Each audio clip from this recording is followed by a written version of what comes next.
We'd like to call this meeting of the Town Council to order. If you could please rise and join me in the Pledge of Allegiance, I would appreciate it. I pledge allegiance to the flag of the United States of America and to the republic for which it stands, one nation, under God, indivisible, with liberty and justice for all.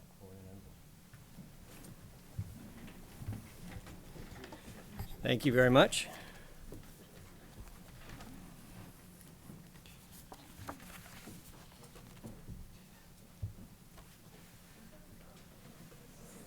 By way of announcements, our upcoming town council meetings, we have another meeting on December 19th here in the Matthew Thornton Room. We have a budget meeting tentatively scheduled for January 8th, starting at 6:30, and a regular meeting scheduled January 9th at 7 p.m., and then followed by budget meetings on January 15th at 6:30, January 16th at 6:30, and then a regular meeting again on January 23rd at 7 p.m. All of those are here in the Matthew Thornton Room. Our budget meetings start a half an hour earlier than our regular meetings do. Eileen, did you have any announcements?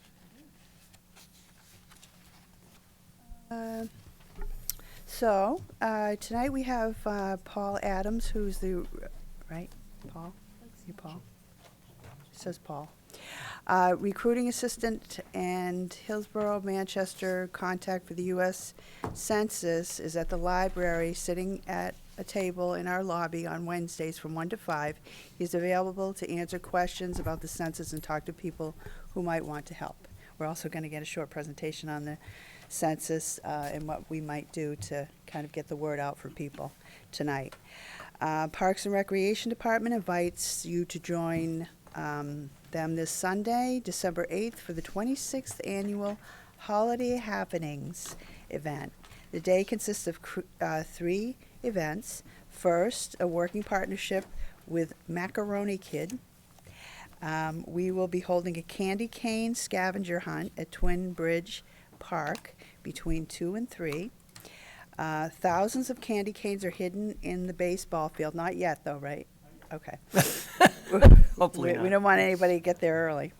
For the little children, and on the playground for the older children, as well as some special golden candy canes for other prizes. The second event is the annual holiday parade, which kicks off at 3 p.m. from the Commons Shopping Plaza and travels down DW Highway to Babuzik Lake Road and turns on to McGowan? No, McElwin. Well, I shouldn't ask him. I am new. I'm brand new. 8.5 years. Street between the church and I just don't know how to, it's not pronounced correctly. Before ending in the town hall parking lot. This year's theme is superheroes. The third event of the day is the annual tree lighting ceremony at Abbey Griffin Park. The annual tree lighting ceremony will begin at approximately 3:45 p.m. with the arrival of Santa and Mrs. Claus to the park. The event will include performances by Merrimack High School Marching Band, Broadway Bound, and a musical performance by Miss Merrimack's outstanding teen, Molly Moran. In addition, Girl Scout Troop 10375 will be giving out hot chocolate and cookies. For more information, contact the Parks and Recreation Department at 603-882-1046. Thank you.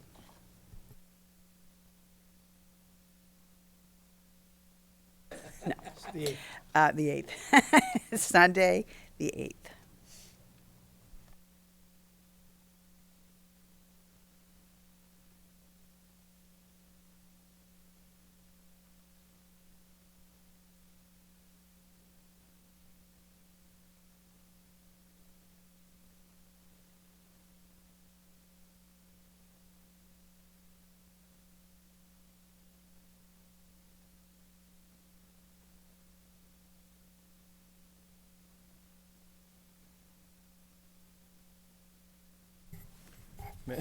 Hillary Baird will be resigning from the Parks and Rec Committee. Can I get a motion to accept her resignation? Mr. Chairman, move to accept the resignation of Hillary Baird with sincere regret. Second. made by Bill and seconded by Barbara. All those in favor signify by saying aye. Aye. Any opposed? Any abstain? I would mention that Peter Albert is excused for tonight. Hillary, are you here? Can you come on up?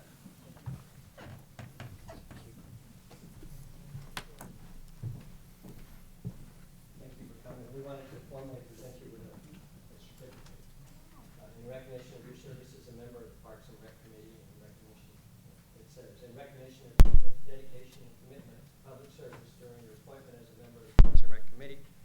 Your service and donation to the Parks and Rec Committee has had a valuable effect upon this community. We wish to extend to you our sincere appreciation for your outstanding performance of duty, July of 2017 to November of 2019. Thank you. Thank I you very appreciate much. it.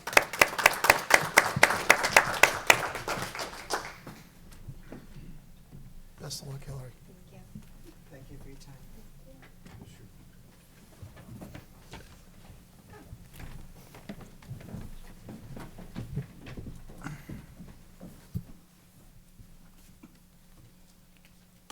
Okay. Which brings us to appointments. As Eileen mentioned a moment ago, we have an appointment to get briefed on the 2020 census by Mr. Jim Spots. So if you want to come on up. It's 2020 census briefing submitted by the Census Bureau Partnership Specialist Jim Spots, the Town Council, to receive a brief on the 2020 census. Now, I'll turn it over to you.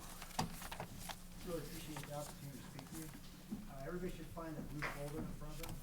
If you could, open it up, and then there's 3 sheets on the left-hand side. We'll go through those in a little bit more detail as the presentation progresses. What I'd like to do tonight is really go over kind of review what the Census Bureau is, what it is not, review the 2020 census, and then try to entice you to partner with us to facilitate the application of the 2020 census. So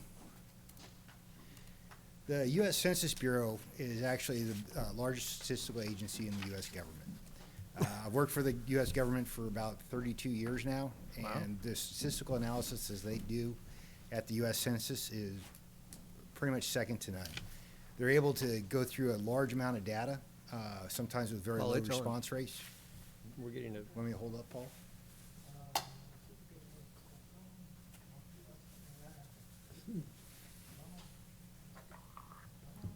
now it's off.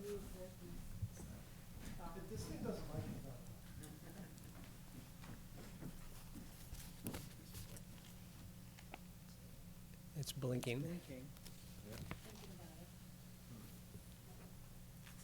already be on?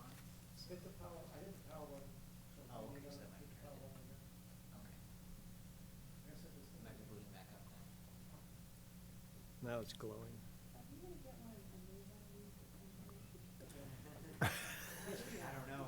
I don't know. That's in your budget. Perfect, thank you. Here we go. Oh, okay. So, I'm sure some of you remember the 2010 census. About 1 out of 6 households used to get the long form, and that used to take forever to fill out. That is now the American Community Survey, and that's administered in every year ending in 2 and 7. So we're trying to improve the quality of the data for the U.S. Census. And I think you work with the National Regional Planning Commission. So that is, the U.S. Census data, those census tracts, is the baseline to a lot of their analysis. All right.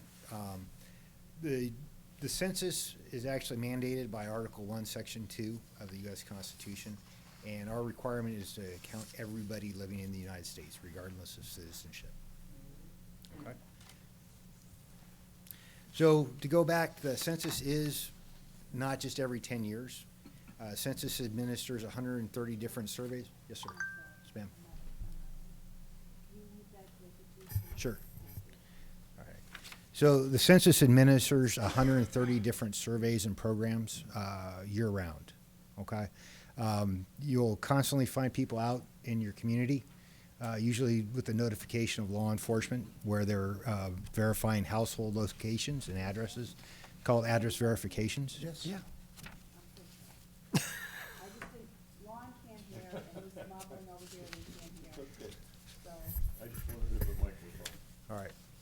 Can you hear me now? Yep. Okay. All right. That's all right. No, I want to make sure everybody gets this. So 130 different programs and surveys are administered throughout those 10-year periods. It's just the decennial census that's administered every 10 years. All right. You'll constantly see U.S. Census workers in your communities, usually with the notification of law enforcement, but they're always out there and they're doing some type of survey. All right. So for the 2020 census, we're looking to count about 330 million people and 140 million households. All right, essentially 140 million residences. This is a real challenge this year, and especially here in New Hampshire. So if you look at the timing of the U.S. Census, we're starting our mailings in March, which is right after the presidential primary. There's a lot of noise in the air. We have the 2020 election at the same time. And how many of you get more than 4 or 5 pieces of junk mail a day? So what we really want to do is we want to partner with trusted voices in the community, which is folks like you, to get the word out that the census is coming and to self-respond. Okay. So if you could go to the first sheet on why the census is important. You'll see me go through a few themes here. The first one is that the census is important, it's safe, and it's easy. And I'll go through those different aspects of the census in some detail. First one I want to go through with you is why it's important. I think everybody probably passed their civics class in high school and college, and you understand that the number of house seats is based on census information. But what is really important is the amount of money, federal dollars, reallocated to state and municipal governments based on the census data. So based on the 2010 census data, $675 million is reallocated to state and municipal governments and different federally administered programs. So that's over a 10-year period. So that's really $6.75 trillion. If you go to this first sheet, the counting for dollars, that's a George Washington Institute of Policy study, and that's the $3.7 billion that comes back into the state of New Hampshire. So I saw the chief over here earlier. So when he asked for EMPG funds to, from Homeland Security Emergency Management to split that cost of that generator, so probably something, that's based on census data. All right, and that money coming back into the state is based on the census data. And you can actually see the different programs that this is broken down into on this sheet. The second part is there's 2 aspects of why the census data, taking the census, is safe. The first one is the protections under Title 13 of U.S. Code. So as a census employee, I take an oath until basically the day I die that I protect census data. Okay, this is something we take very seriously, and we can be punished with up to 5 years in prison and a fine of $250,000 if we ever disclose that demographic, that specific information on a person or a household.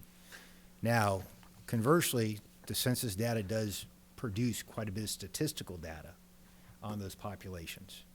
Now, that is, as I'll go through later in the presentation, that is open to everybody in the United States. That is open source information, and there's a number of companies that actually take that data and manipulate it and then sell it back to the American public. All right. The second part is the cybersecurity aspect of the U.S. Census. The U.S. Census is a federal agency, and they get quite a bit of help from the intelligence community and the other security apparatus of the federal government. In addition, the U.S. Census has actually hired private cybersecurity firms to enhance that security. So you'll see that we can administer the census online now. Essentially, as soon as that information leaves your device, it's about as safe as you can get. All right? It really can't get, there is nothing better right now. So the last part of the 3 is the census. It's easy. So there's 4 ways you can take the census now. You can take it online, and that includes when you go to the website. You can take it on your phone. It's designed to be used with smartphones. You can take it by phone in 13 different languages. You can still fill out the paper copy. And if you don't do any of those 3, then you're going to get an enumerator that comes to your house, knocks on your door, and administers the census. And basically, it's Paul, the guy that's going to be at the library. It's pretty cool the way the census is doing business now. They give you a census phone, and it's like Uber or Lyft. They basically give you your assignments on your phone. You go out, you do the enumeration on your phone now, and then you check back in as an employee on your phone. So we took a good lesson from industry. Start going into the language support for the census. Looking at Merrimack as a county, it sounds like you do have some language needs now. You have some new Americans in your community. So the census, there's essentially 60 different languages that the census can be administered in. The first 13, which includes English, you can do this, basically online, by phone, or by mail. If you go to the other 47, there will be essentially a sheet that you can download, and it will be essentially a word-for-word translation of what the English version of the census. You can follow that guideline, and there will also be a YouTube video to show people how to fill out the census. Okay. So looking at our timeline, you'll get each household will get 2 mailings in March, pretty much on top of each other. The first one will go out, and then the second one will go out actually before people have an opportunity to respond. So it's essentially the notification and then a reminder. In those, you'll get a 12-digit code for your household. From that, you can go to a web page, enter that 12-digit code, and then fill out the census for that residence. All right.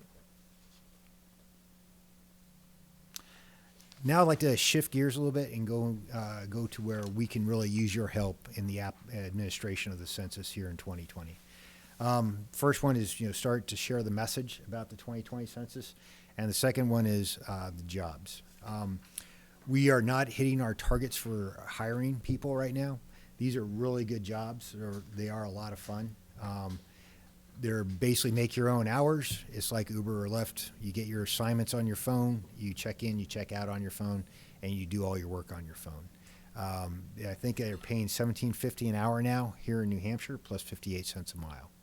And that's just for the enumerator jobs. There are other jobs, some of the supervisor jobs.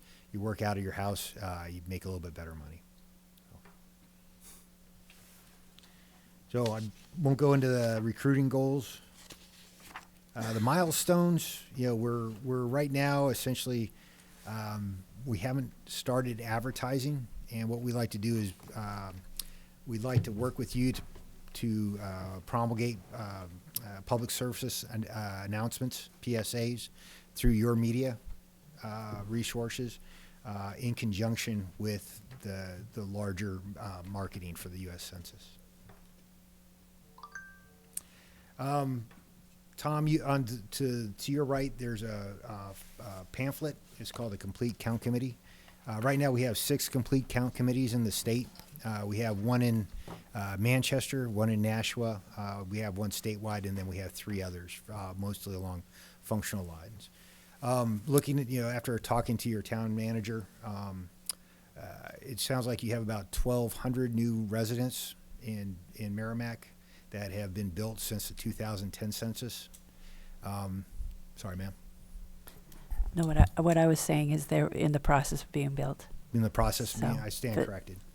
So, the amount of construction though that's gone on in the state since the 2010 census, A lot. Looking at those federal dollars, it's worth getting an accurate count of everybody that lives in your community. The other part is that having an enumerator come to your house is the most expensive way to count a residence.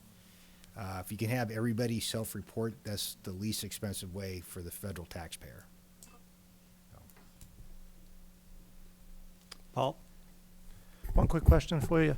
So Merrimack, it's New England, and we have a lot of snowbirds that like to Mhm. go south.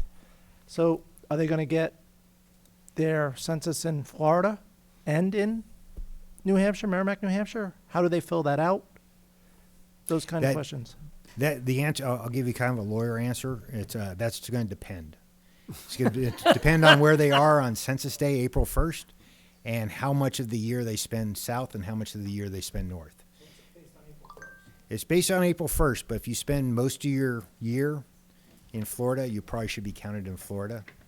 If you spend most of your year up here in New Hampshire, if you spend 184 days, then you should probably be counted up here. And if people have a place up at like Wakasaki and Meredith, they gotta choose which one they spend more time. Yes, So they would have to choose which location they spend more time at, and that's where they should fill it out.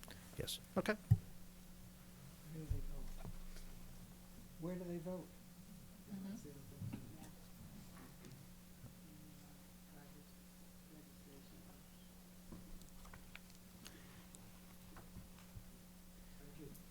No problem. So, how we can, I briefly discussed this with Eileen. We have a lot of census content that we can provide to you. I think we have 2 PSAs being run on the community cable channel right now. We'll update that content continuously up until those first mailings start going out in March, and then we'll update that content again to let those people know those mailings are real. But we would really like to have the collective endorsement of this council, and then put that out to the community of Merrimack. So just to give you an idea of how you stack up against the rest of New Hampshire, we have what we call the Response Outreach Area Mapper, and this is essentially the expected self-response rate. So the second sheet that's on the right side of your folders is the Rome output for the town of Merrimack. The darker the color is, the worse the self-response rate, the expected self-response rate is. So Merrimack is, you look down below you, there's Nashua, and if you can see the dark splotch in the center of this screen, that's Manchester. You're not on par with them as far as expected self-response rates, but you are lower than the rest of New Hampshire. As of 10 years ago. No, actually, this is based on a combination of expected self-response rates in 2010 plus the American Community Survey, and then some interpolated data between the two. So this is our expected self-response rate, which is why we really want to partner with you and try to get the word out to get people to self-respond so we can spend less on enumerators. I'm all for that. So actually, that is, I did figure out I had the picture of Manchester up here. So that's probably the hardest area that we have for self-response. One of the things I talked about earlier is all the census data that's available. We as an organization are trying to teach the communities and industry to access this data. So for example, I was just on a webinar today where they were teaching people how to pull census data that's available on the internet. So just for example, if you're starting a business, you want to know the demographics around that business, whether it's a retail facility or you're looking to set up a manufacturing plant. You want to have an idea of the age, the language capabilities, the education for every within a reasonable community distance of that facility. We have that information in the census, and that is readily available to everybody. So at this point, see if the video plays. And maybe not. Can one girl in a small town, an And we might not have valid volume. and a suburban high school coach shape the future of the United States? All right, well, you're gonna have to trust me. It's a really nice video. I trust you. Yeah, I think this is one of the ones on cable access right now. Where do we need new roads to make our lives easier? Where will new school programs help our children thrive? Where could a new Yeah, health go ahead and program cut it off benefit here. neighborhoods? Sorry, I'm not a Mac guy at all. So at this point, I'd like to open up can I answer any of your questions? Lon, did you get all that? There's a quiz, Lon. Are you ready? Sorry. Does anybody have questions? Barbara? This is really a personal question, but when you go to the website census.gov, how far back can you go?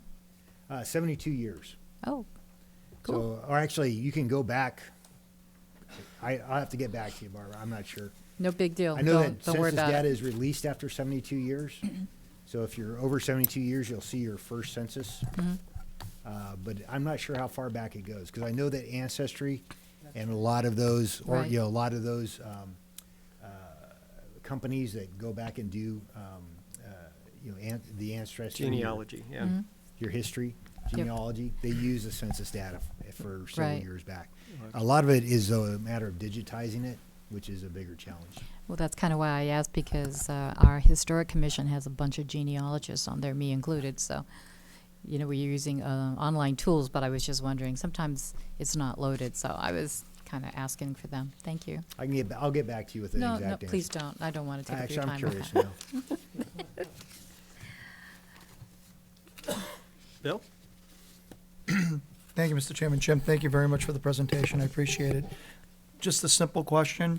I noticed that tonight you're wearing a lanyard with, I'm assuming, has your United States government census ID. Is it fair to say that any enumerators that go out into the field in the community, people can be assured that when a legitimate enumerator is knocking on their door, that they'll be able to present some form of ID that identifies them as a member of the Census Bureau? Yeah, you're very correct. It's actually a CAC or a PIV card. It's the same as you'd have for any other government organization or a military organization. You have the also you have the digital reader right here.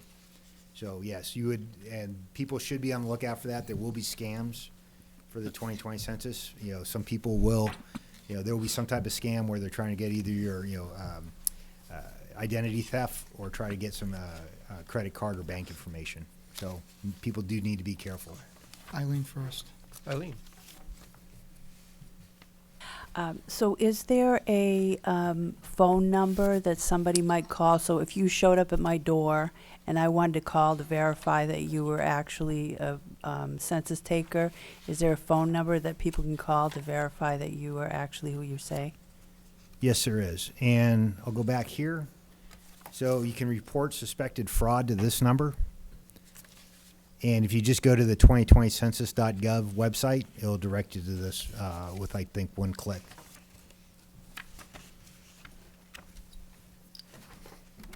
Just a quick follow-up. For those people that are using a smartphone or a computer, is the Census Bureau, let me rephrase it, does it have the ability to collect any metadata from those people's devices? And if so, do you have safeguards in place that's going to protect from that collection, or?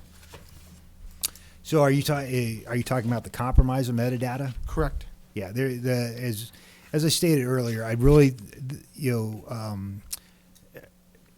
the data, once it leaves your device, it's about as safe as you can get it. Okay. So we have divided up the census tracts into expected internet response and expected mail-in response, and where we're going to send enumerators almost immediately. So those places that we have, we will be looking at the internet response rate to see how our predictions line up.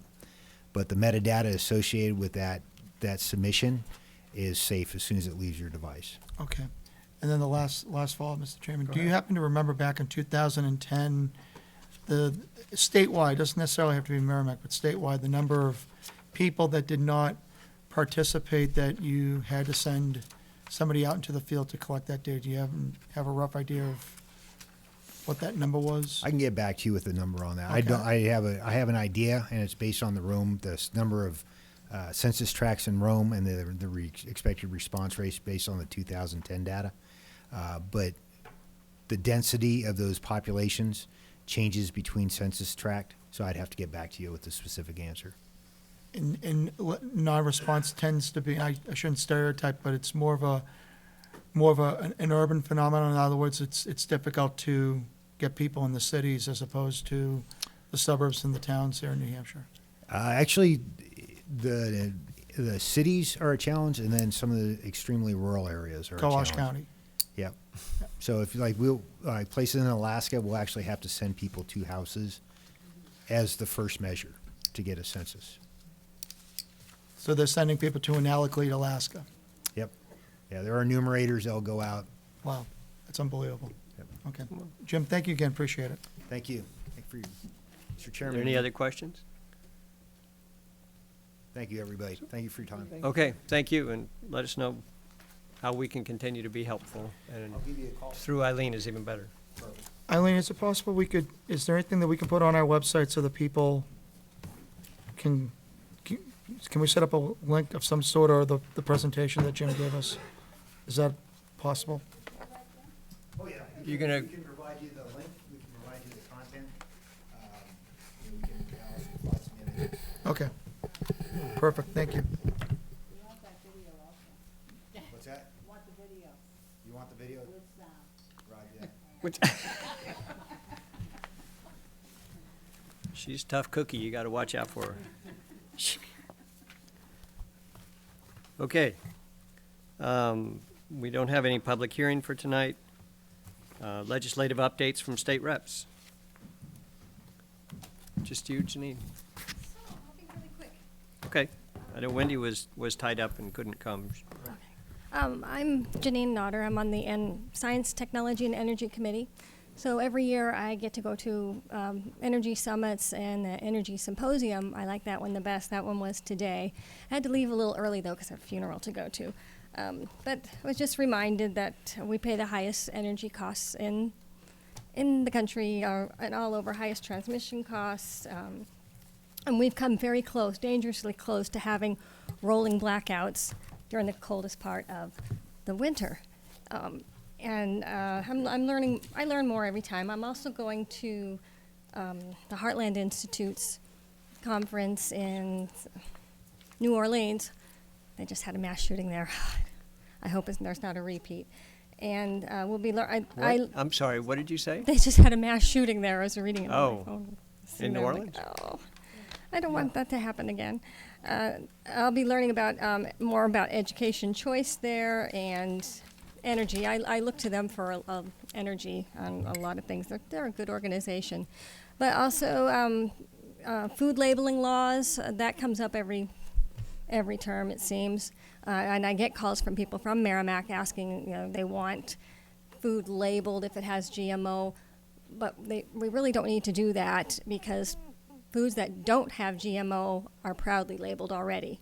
So it can be contentious, but it's it's odd, the pairing up that people are for it and against it. It's not a party line thing.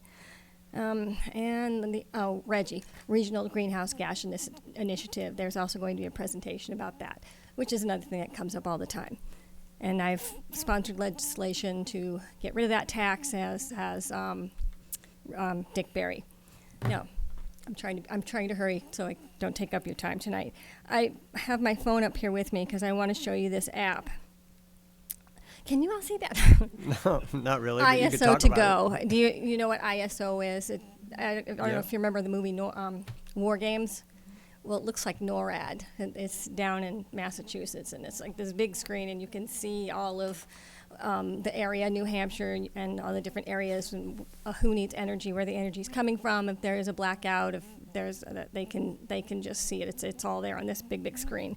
But if you get this app, you can download it. It's free. ISO to go. You can press it, and right now, at this very second, we are paying $57.67 per megawatt. So compared, let's see, $57.69 in Rhode Island, so they're a little bit higher. But you can see we're one of the highest. I know that's far away, but download the app, and if you're watching at home, ISO to go. To go? Yes, ISO, and then the word TO and the word go.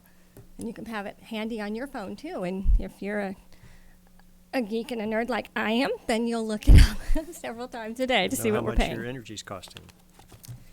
Unless you have any questions for me, I can go. Does anybody have questions? Thank you very much, Janine. Appreciate it. Thank you, Janine. Okay. Town managers report. Okay. The welfare department gets many offers of help this time of year, and we want to thank the Merrimack Professional Firefighters Union, Local 2904, for the delivery of Thanksgiving food baskets to families in Merrimack who are in need of help this year. We also want to thank the Merrimack Rotary Club members who donated Christmas tree vouchers for Merrimack families who needed some help getting a tree to celebrate the holiday. The Merrimack Lioness Club is also underway collecting gifts through their Operation Santa program. The Welfare Department provides them the list for children and families that are in need in Merrimack. The trees located in various places in Merrimack are decorated with these lists, and the residents shop and bring new gifts back to the trees. The Lioness Club then organizes and returns the gifts to our office for distribution to families before Christmas. We are also always very thankful for their efforts. We also want to thank in advance our Merrimack Police Union, which is part of the New England Benevolent Association Local Number 12, for their kindness. They will be delivering holiday food baskets in the next couple of weeks to Merrimack families in need.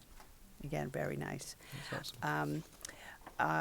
Relative to another really good big kudos to a department, I realize that there are people out there that have spoken mostly positively about the storm response. I would just like to say that I very, very much appreciate the Public Works Department and all they did, all the guys. They worked many hours. I have all that information here, which I'll read in a minute. But I also like to personally thank Lori Barrett here, who was out in a plow truck, and Kyle Fox, who was out in a plow truck. So everybody, all hands on deck, and everybody got in a plow truck, and out they went on the storm. I would like to point out to you that this is a very rare event to have so much snow all at the same time. And people have to understand that we do not staff for this kind of storm all the time. It would be a fortune if we had to hire staff, yeah. enough staff to be able to cover an event like this, which happens very rarely. So that's why we can't necessarily get to people so that they're 100% happy all the time. So we experienced our first winter storm event of the year, obviously, and it packed a punch, delivering nearly 2 feet over 43 hours. All the highway equipment and maintenance crew were dispatched at 5 p.m. on Sunday, and they worked through the storm until heading home on Tuesday at 3 p.m. So from Sunday at 5 p.m. to Tuesday at 3 p.m. Crews will continue to clear subdivision roads in the coming day and work to remove snowbanks at intersections, improve sight distance for motorists, and clear sidewalks around town. Sincere, very sincere thanks for the dedicated work and the many hours that our guys put in, and Lori and Kyle, for keeping our roads open and safe for our residents. And that's all I have. Thank you. Thank you, absolutely. Thanks a lot to the crew. I think they did a great job.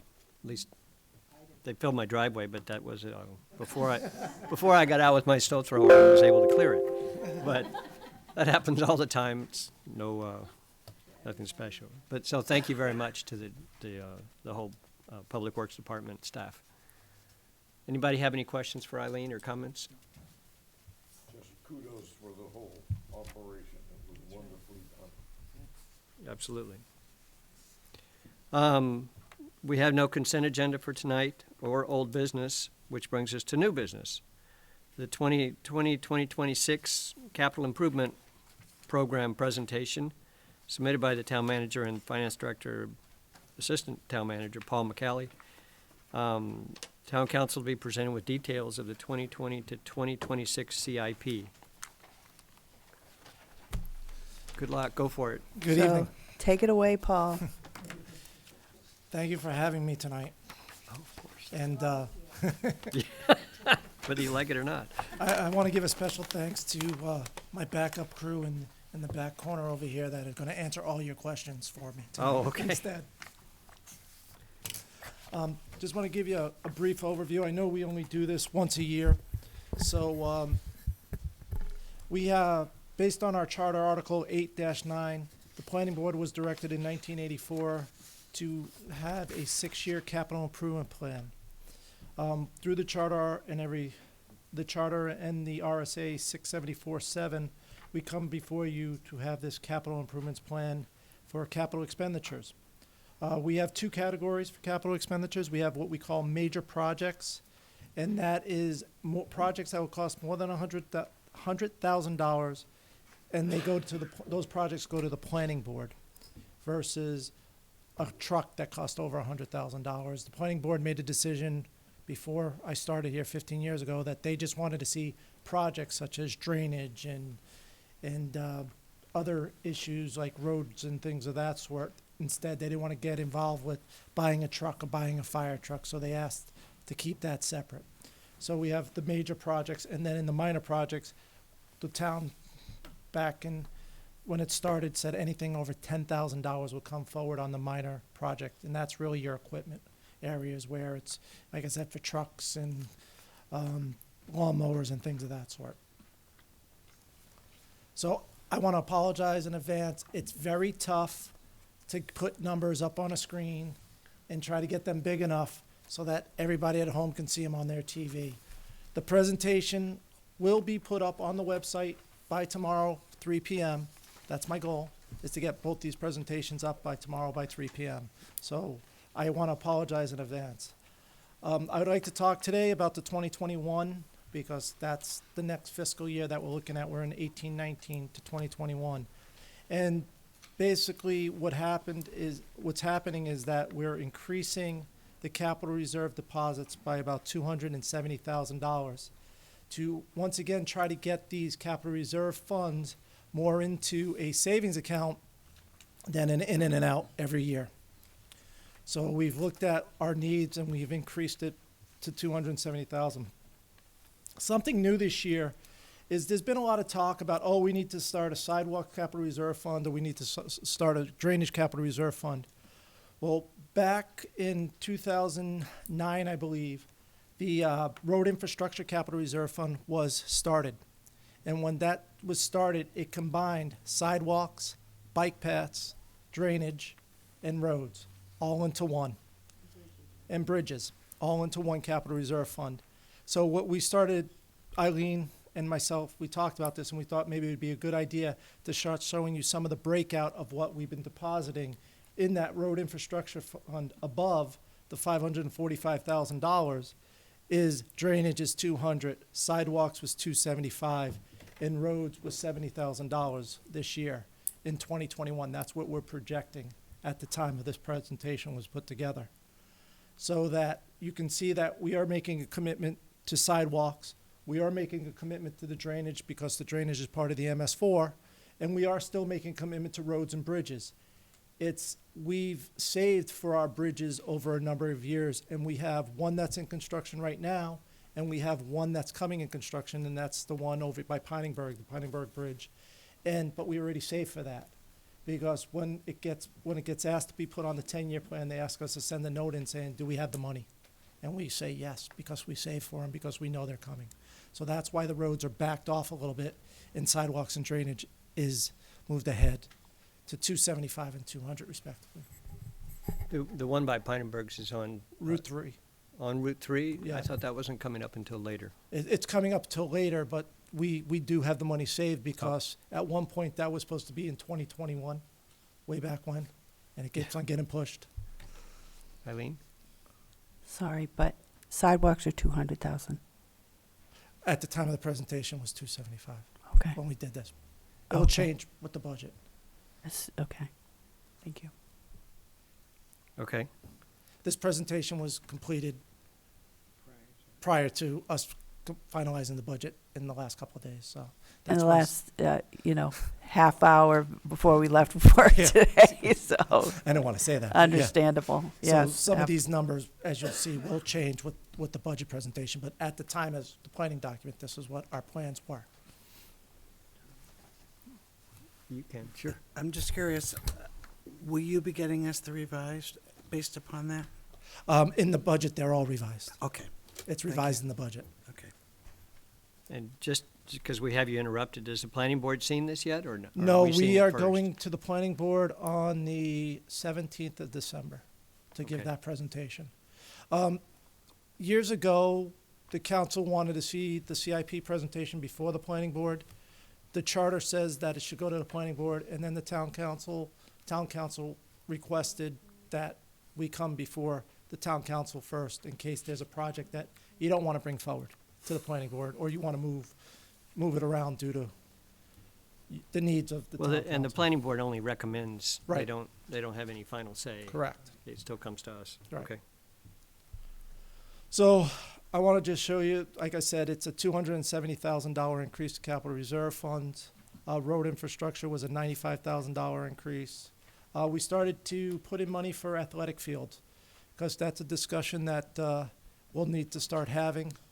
We potentially have an opportunity for an athletic field through a developer that we need to look at and to see if that's worthwhile. And actually, Dawn is looking into that to see if it's how many fields we can get and is it worthwhile to put athletic fields in this where the developer's offering to give us land for athletic fields.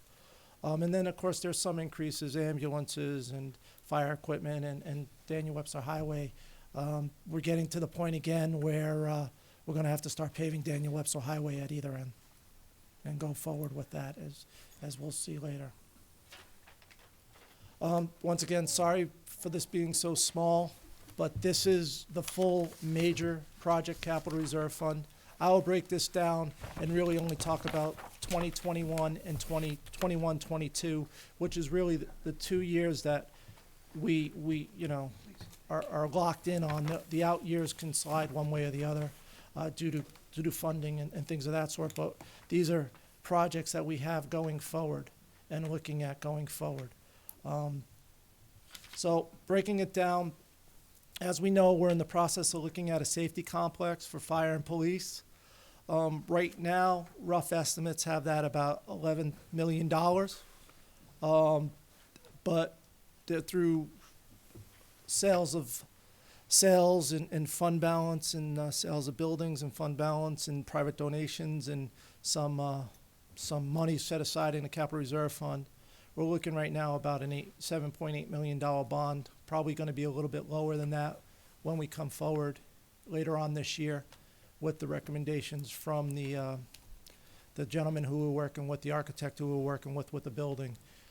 We haven't really put pen to paper, so to speak, on a price tag, but rough estimates, that's where he's saying right now. But once we get the final drawings and the final designs and things of that sort, we'll come in front of the council to show you where we are with the project. As we all know, this building all started at the South Fire Station, needs some renovations. And we're looking at the same time as doing the public safety complexes, is rehabbing that South Fire Station, potentially adding some bays. The land over on Natticook Road is tight, so we're looking at potentially what size bays we can put in, redoing living quarters and things of that sort, to get at least one fire truck, an ambulance, and another bay in there for another vehicle with everything they need for their decontamination and things of that sort. So we're looking at that, and we haven't put pen to paper on the drawings. These are estimates based on the highway garage with square footage numbers and things of that sort. So, but we feel pretty confident, around $600,000, $650,000 for that renovation. Stormwater drainage improvements, I have a slide for that, is basically anticipation for the 2021 construction season is a catch basin on Gale Road, some Woodland Drive design, South Wavuzic Lake, Thornton Road West, Waterville Road, Severance Bridge Road, Burt and Valley View, and townwide catch basin repairs. We're looking at this, Dawn's going through the drainage and seeing which projects can get done. within the capital reserve funding that we do have. The bigger projects we have pulled out, and you'll see coming forward, there's one later on that we'll be talking about. Paving and infrastructure, we continue to pave roads. I believe right now we have almost over a million, almost 1.2, $1.3 million in the upcoming budget and 2021's budget that we'll be presenting tonight for just paving around town, which we're trying to get through. In 2019, we did Pearson and Peasley roads with the full repair. We tore it out, we injected, we repaved, we reclaimed the road, and then we repaved. So we're looking at doing similar roads, and that list comes out in the January, February area, so we can go out to bid and get the best price when the contractors are lining up their work for the new year. Also, what we'll be doing with the paving project is we have some parking lots that we'll be discussing that will be included in the paving projects as well. And this is just a list of all the paving projects we have done since 2015. Skip over that. Gale Road stormwater drainage improvements. With our new sewer camera, we were able to go in there and take some pictures of a failing drainage infrastructure. And we're looking at doing that. That's at a cost of roughly about $350,000 to fix that drainage problem. And once again, a lot of these drainage problems also are part of the MS4s to try to fix our MS4 problems with downtown. So we're trying to catch some of the issues to fix those issues. But this is a drainage project infrastructure that has failed on the Gale Road between Nora Drive and Joey Drive.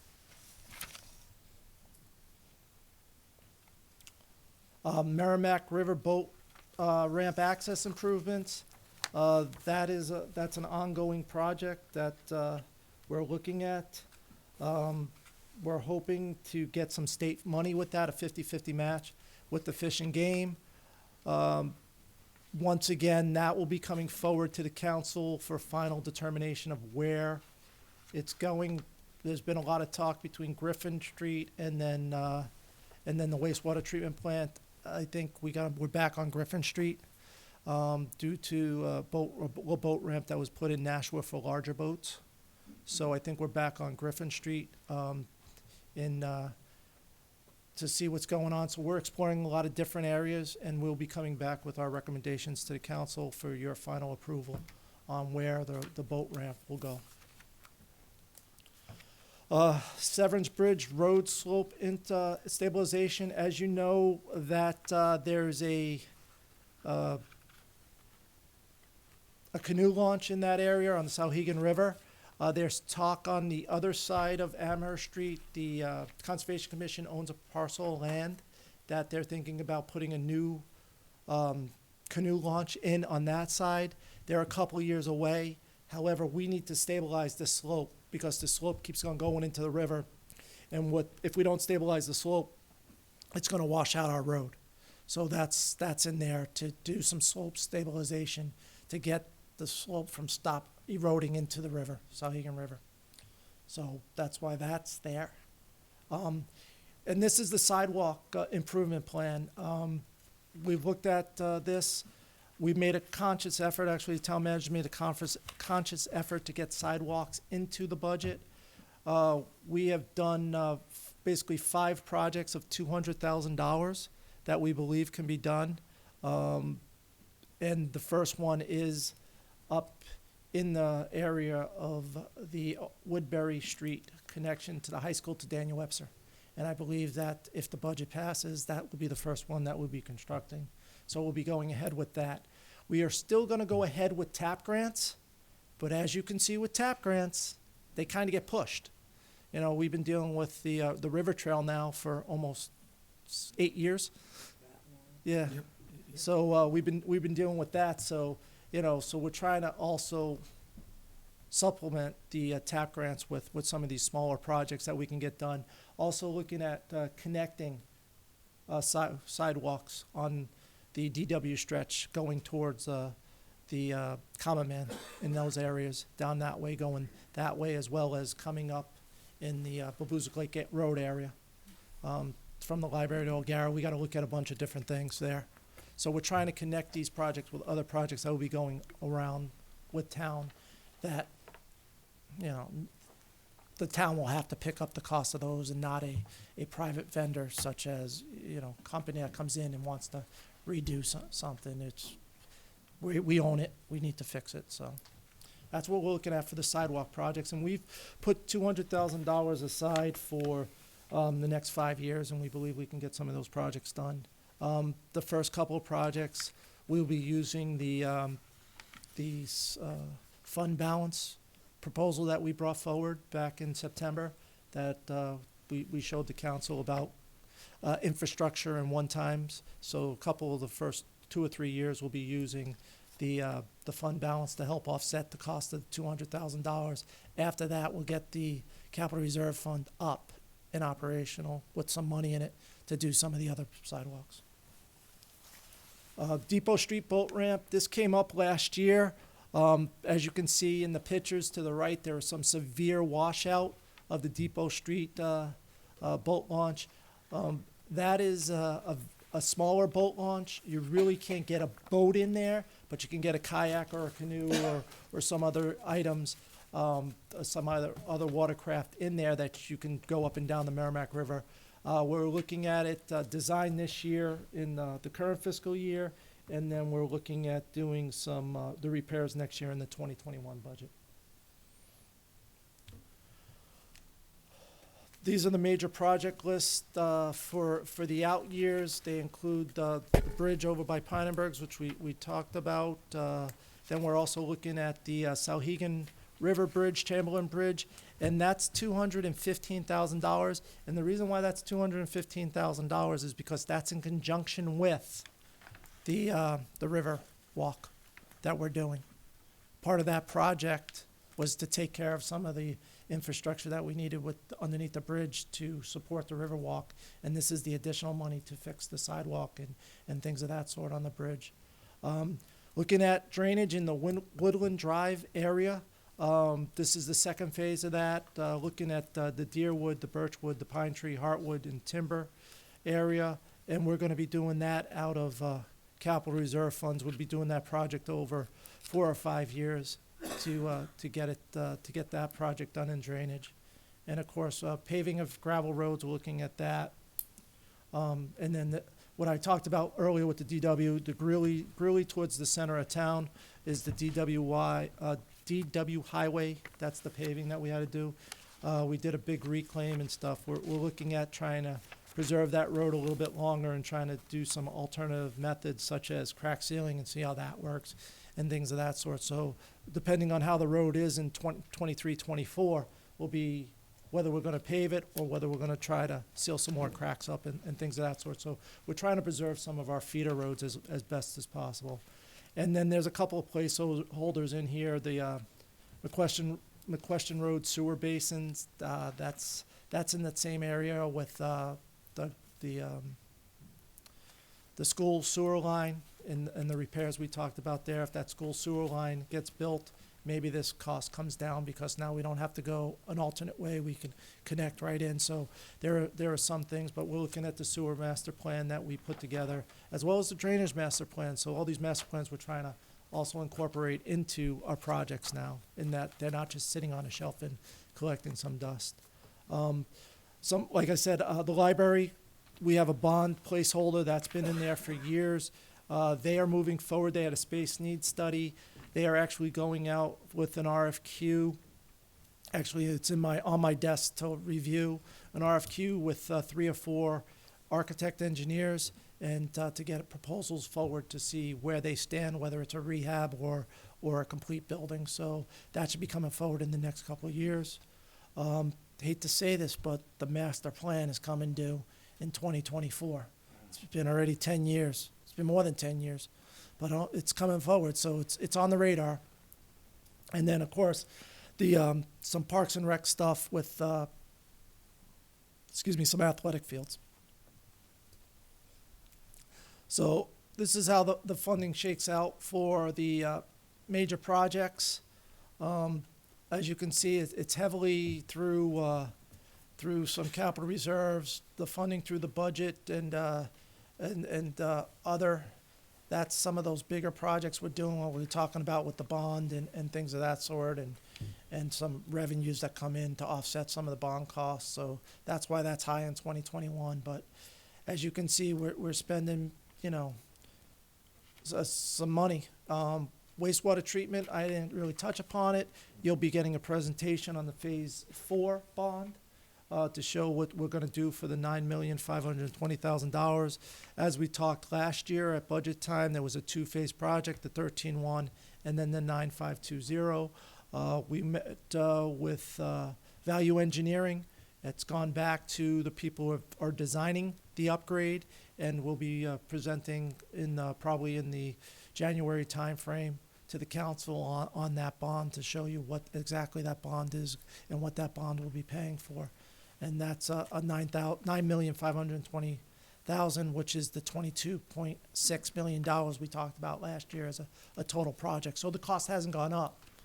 It stayed pretty much the same, but with the value engineering and things of that sort, we could get a little more for our money. So that's where we stand with the major projects. Minor, the revaluation will be starting after April of 2020. So we'll be in the 2020, 2021. It's about that time. It's 4.5 years. So every 5 years we have to do that. So that's in there. Parking lots, fire station. Some of that money is, the aprons need to be repaired in some of the fire stations right now.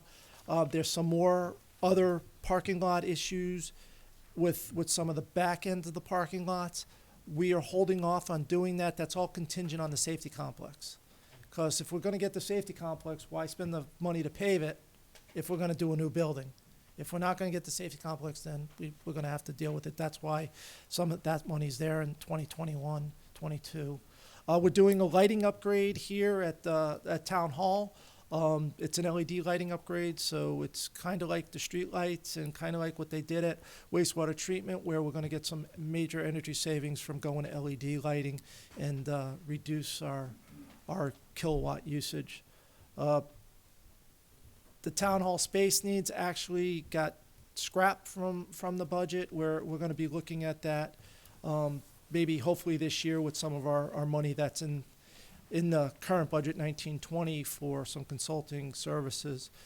Basically what that is there's some areas that we need to look at because of, MS4 and staffing with the MS4. Where's that staffing gonna go?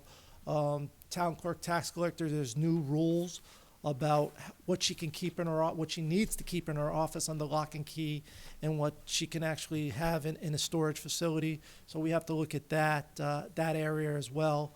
Also, at the same time, I know we've been talking about this for a while, but maybe making one of the stations handicapped accessible for people in wheelchairs, so that they can come in and not have to be handed a clipboard to do their work. So we're going to be looking at all of that when we do the space needs, hopefully this year.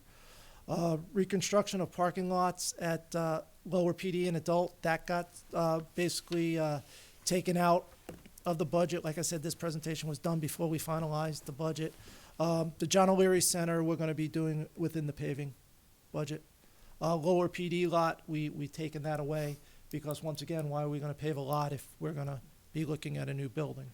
A backup console for fire and police communications. That is a dispatch console. So if something happens at the PD, up here on 31 Babuzik, if something happens there at that dispatch center, they can go down to a fire station and dispatch out a fire right now. And that will be able to be moved to the new building. So that is equipment that can be moved. CAD RMS server replacement, dispatch upgrade of $250,000. That seems like a lot of money. However, that is our crime tracker software. So when you get this new software system in place, you can't just say, okay, we'll run a legacy system and we'll run a new system. All the legacy data has to be converted to the new data, and that's really where the cost is converting that data. for that. There is some talk that the current vendor, and I can't remember the name, but the current vendor that's used through Southern New Hampshire and a lot of PDs has been sold, and they're moonlighting it. So they're not going to do any upgrades. They're just going to let it go. The state next year is looking at upgrading their crime tracker software. So we're going to try to look at piggybacking on what the state's looking at and doing with that crime tracker software. We just need a little bit more money in our GIS and the maintenance. We did a big upgrade a year and a half ago with a flyover and everything. We just need some more to finish that, laying in the mapping of our flyover into our software. So that's that $10,000. In the fire department, there's some expenses coming up. It's an ambulance. We need an ambulance in 21, 22, I'm sorry, the headings didn't carry over. Looking at a pumper truck next year. Remember, those are a 10-year run cycle. So we get, the fire department gets a committee together on the fire truck. They look at what they need for the fire truck, and then we go out to bid. And they're usually a year build. So that's what takes a long time with that. Eileen, go ahead. Just for my own purposes, so the first year, the first column after the words that say ambulance CRF, the first year is this current year, 2019-20, and the second year, the second column is what we're talking about. So you're saying that next year we're going to have to spend $600,000 basically on a new fire engine, right? So that's the column we're I'm talking talking about, 2021. Okay, I'm thank sorry, you. they didn't carry over. Don't worry about it. We're in the last, in 2021, we'll be in the last year of a fire apparatus replacement on all our fire apparatus. They'll all have new computers. Fire command vehicle would be one of the vehicles. This year in particular, we were hit kind of hard with some of our vehicles and failing inspection because of rust, because we ran them a lot of years, and we were trying to get that one more year out of it. One of the vehicles was one of these fire command vehicles, so we're looking to buy another fire command vehicle. We shifted some stuff around, so they do have their vehicles. However, it kind of hit us by surprise that we got one of the fire command vehicles failed inspection, and we had to do a lot of shuffling with that area. So that's why that's there. Go ahead. Eileen. So I've asked Paul to do kind of an in-depth review with Assistant Deputy Chief Levesque to go over the historical use and transfer basically of police vehicles to the various departments. And, you know, because that's been asked many times, why are we buying new vehicles when we're buying 3 police vehicles every year? Where are they going after they get turned over and things like that? So you'll be getting a presentation on that specifically as well. That will come during the budget. During the Talk budget. about that during the budget Yes. process for you. Emergency breathing, SCBA, yes, we did get a grant. However, the grant covered the breathing apparatuses. We were using we fill our own tanks. We were using our old one from our old system. That has run its useful life, so that $61,000 is to buy a new system that we can fill our breathing apparatus for our fire department and our tanks. Toxic gas monitoring equipment, $24,000, and then Opticom replacement repair of $5,000. That's just maintenance of the Opticom system. If you're not familiar with the Opticom system, it's those flashing lights on top of the street lights. So when the fire department's running through, they can flip the switch, and it will turn whatever one they're going. If they're going up north on DW, it will turn the green light for north, and everybody else will be a red light, so they can go through the green lights and get the traffic moving in the direction they need people to get out of their way to get to an emergency scene. Highway Department, once again, just some items are a couple of 1-ton dump trucks that we're looking at, a 6-wheel dump truck, a pickup truck, a landscape trailer. And The trailer is important because what happens right now is that DOT is looking at gross vehicle weight.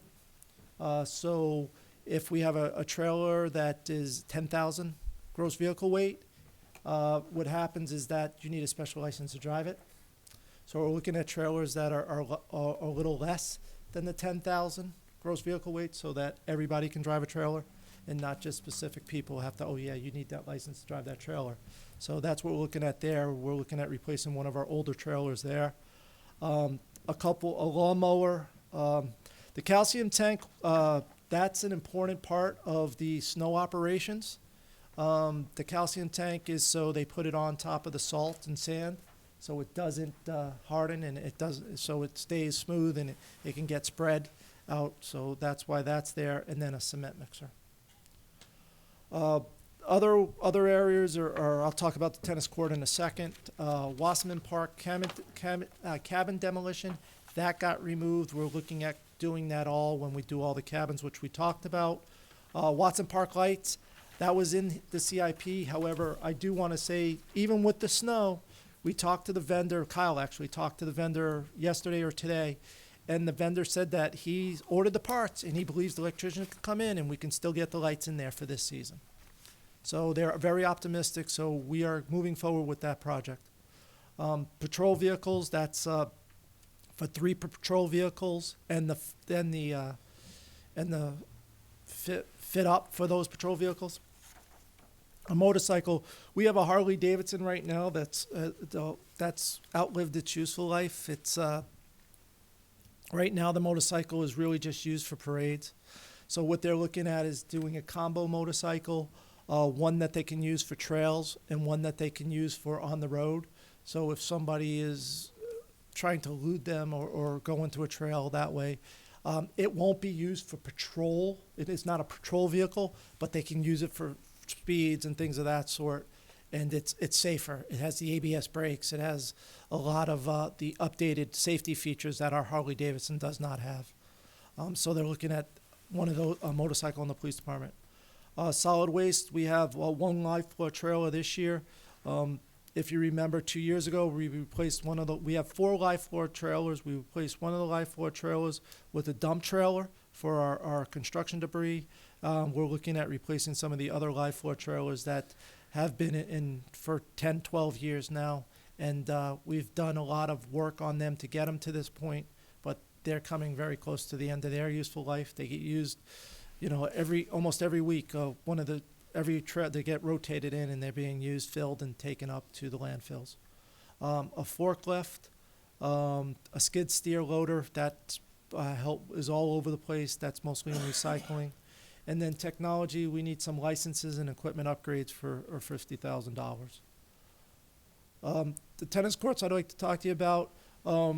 We have 7 sets of tennis courts. Matt talked about this before when he came up and talked to you. We have 7 tennis courts in the town that is over there. About 10 years ago now, I believe, we did a repair on the tennis courts to fix some of the cracking and things of that sort. When we said that we're moving away from O'Gara and going down to Wasserman Park with our tennis courts, we chose them as our tennis courts, and we put the money at Wasserman Park at that time to fix it. We're trying to get these tennis courts, and the $37,000 will help restore these tennis courts before they get to the point where they have to be reconstructed at hundreds of thousands of dollars. So this would be $37,000, and I don't know if it will show up at home, but it's showing up on my screen. If you look at the top picture, right down the center of that top picture, there's a crack that runs from the bottom of the picture all the way up to the top of the picture, it runs all the way. So that will be, and that's in the middle of one of the courts, and there's 2 courts there, so it takes up 2 courts, that one crack. So that will be taken care of when we do this resurfacing of these courts. Some of the big items in the user fees that we're looking at, a sewer vacuum truck. Our vacuum truck right now to clean out some of the not the catch basins, but some of the sewers and some of the manholes is up there in age. It's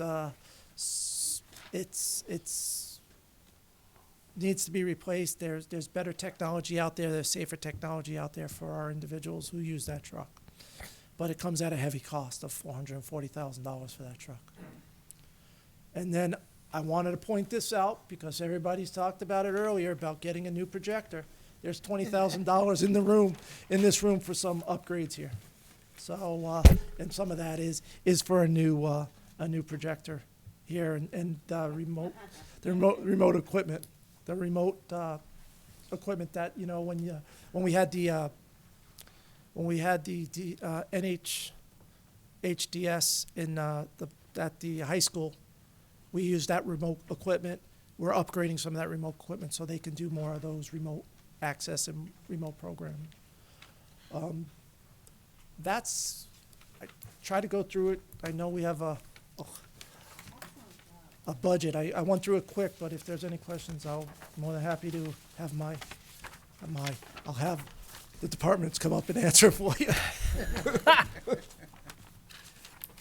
Are there any questions for Paul on the capital improvement program at this point? I know you only focused on this year and next year, or next year and maybe the year after. Right. But there's a lot of other information in the backup here that we've received. We'll go through and. Right, and all that backup will be on the website as well, to show what projects we're looking at. Barbara? So, Paul, what's the hit against the budget for what you have on paper right here? Well, I don't want to spoil it. Can I answer that?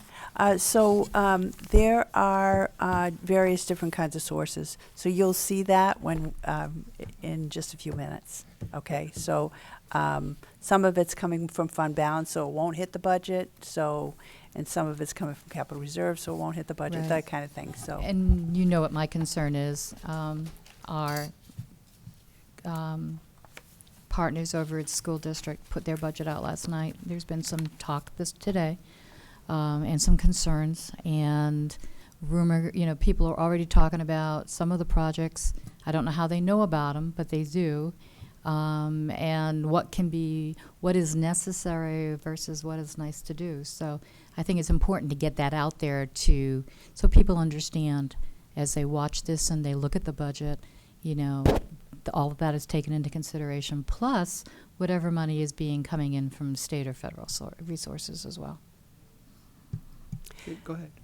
I just want to make sure that we understand that we have tried to offset the expenses that the school makes, but we do have needs, and there are things that we need to do.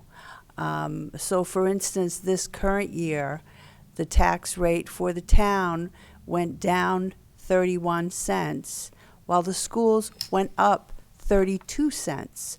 So, while you're trying to save money on the tax rate, the school is spending it, and then some. So you're going to see a budget tonight that includes new positions and that kind of thing, because it's not responsible of me to present budgets that make up for what some might call excesses of the school. So we're shoved into a corner already at 22% of the tax rate. And the school and the county get the rest, and the county gets a small amount. So I just want to, make that point.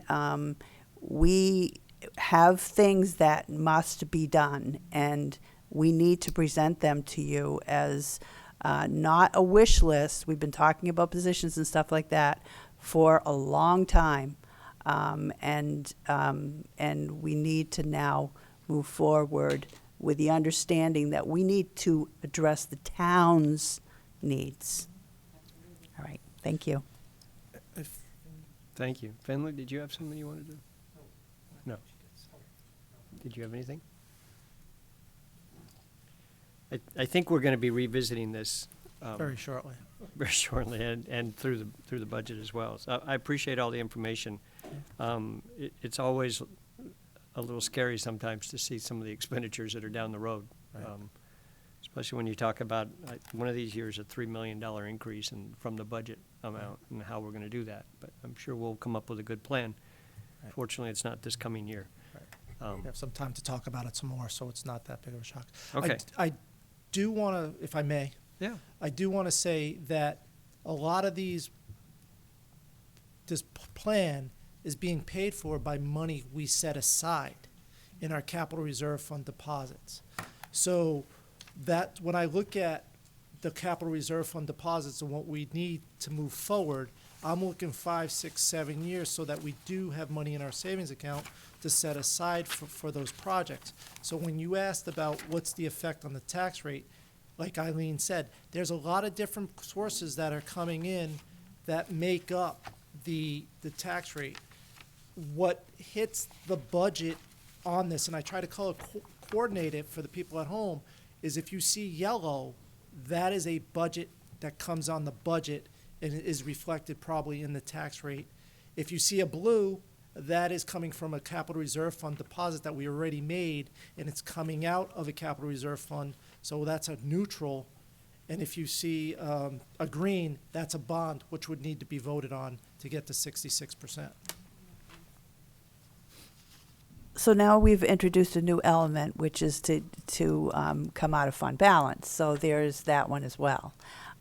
So, Right. you know, as Paul was saying, that there are a lot of moving parts, which we'll try and clarify during the budget presentation for you. Okay. Any other questions or comments on the capital reserve plan? Seeing none, we'll move on to the next item, which is presentation of the proposed 2021 town manager budget. Town manager will present her recommended 2021 budget to the town council.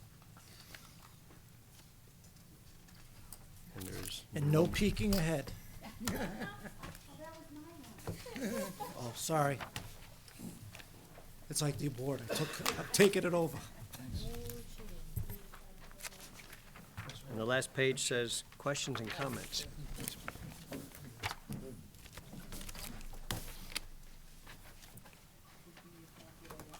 Excuse me.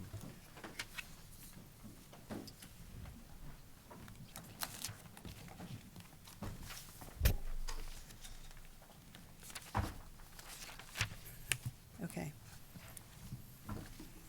May I begin? No It's reading all ahead. yours, go ahead. No reading ahead. The budget this year includes some of the things, as I just stated, that we've been talking about for years now. What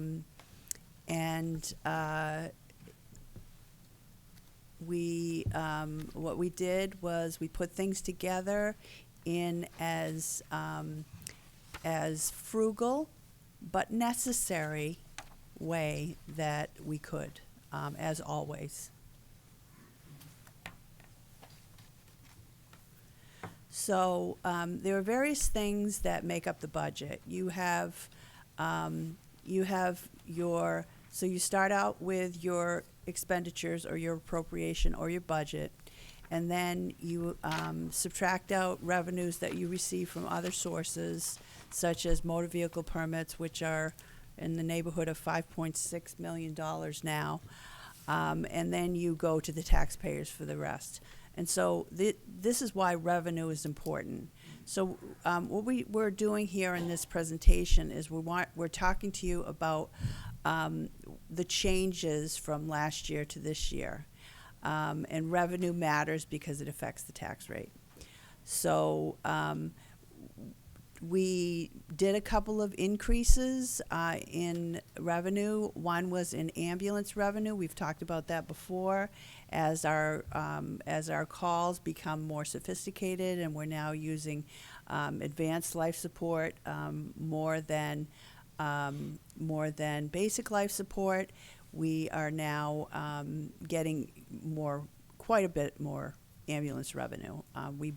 bumped it up this past year, and we're bumping up another $25,000 this year.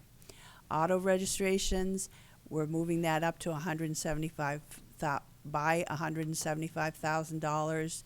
I believe the number is 5.6 million now, and we're going to make that this year, but we're not going to have big surpluses like we have. And what we're trying to do, as you have talked to us about, is let's get those numbers as close as we can with revenues, so that we don't end up with surpluses, large surpluses at the end of the year. There's a couple of the decreases that occurred were the town's portion of the SRO grant. We're not going to be receiving any money. That's the federal portion, right? Yeah, because it's a fiscal year, a different fiscal year than us, and administrative fees. Basically, that's what Paul charges to the different non-general fund departments. So there's a formula that says, okay, wastewater, we charge you this for payroll, for what?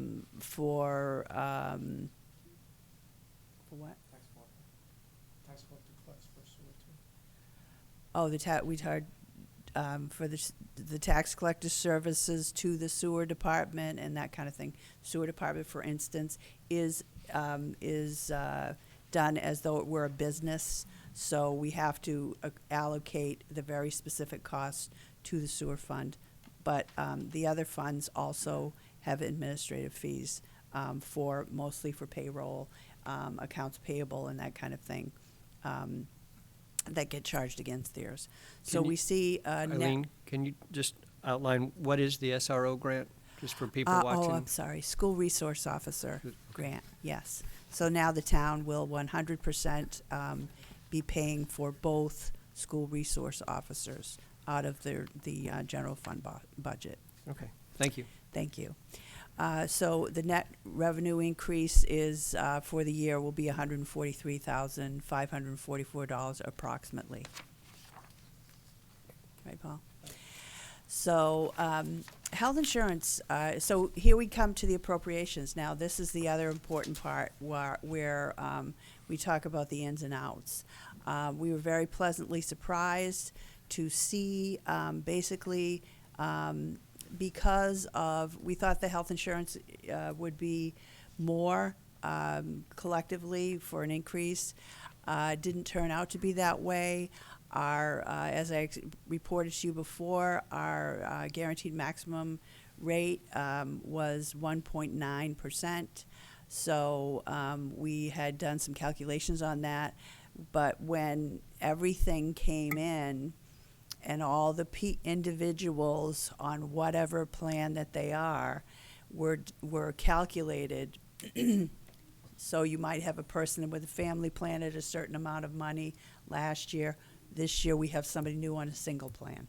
So that's what they call the census or in other words, the status of the individuals. So even though the rates went up, our census changed to our advantage. And so the increase in health insurance again, I'm talking about the general fund, was about $17,500. Workers' comp, same thing, ins and outs. I believe the fire department's was higher and the police department was lower, and that's the net increase. I've also told you that we have purchased ransomware.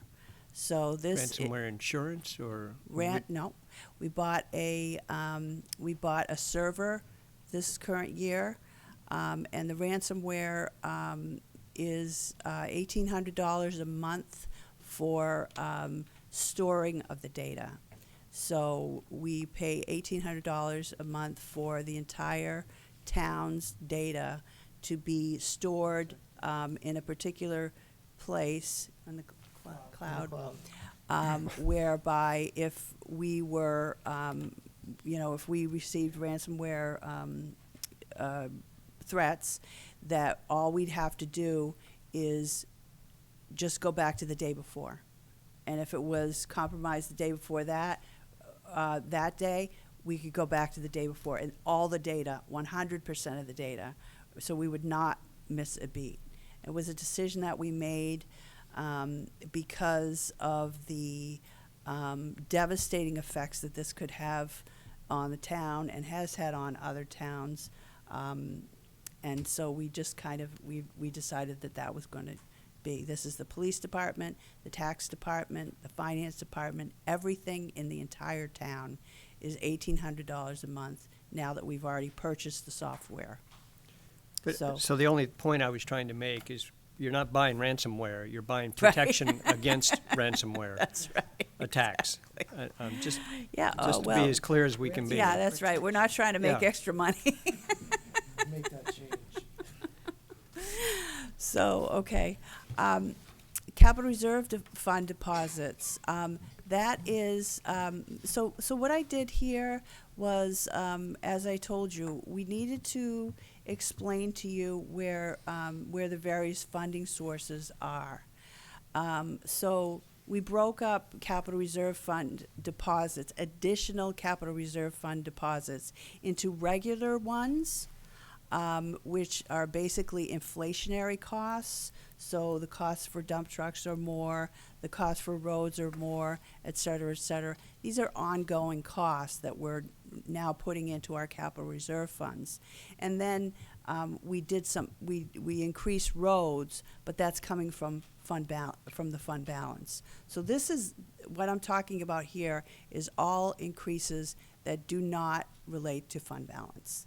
So $175,000 are for increases in inflationary costs for the capital reserve funds that will be ongoing.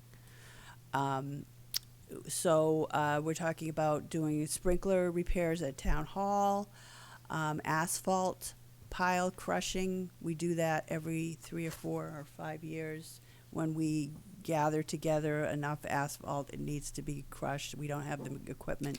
So we have to rent it. They actually come in and do it. They come in and do it for us.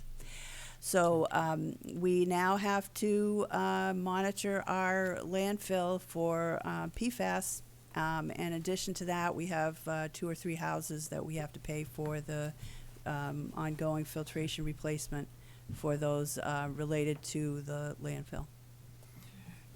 Is that going to be a device that we're going to purchase to put up there, or is that a consulting fee that we're hiring someone to come in to actually? It's the testing. So we have testing that's already done, so we have to add that as a component to it. Okay. As well as, and I'm not sure how much is the actual filter, changing of filters for the, yeah, so it's about $14,000 for the additional testing, and then another $10,000 for replacement of filters for the homes that were identified as being attributed to the town's landfill, PFAS. Lon? Is the PFAS monitoring, are you looking ahead, or are you expanding it beyond PFAS as they've done with that group of compounds?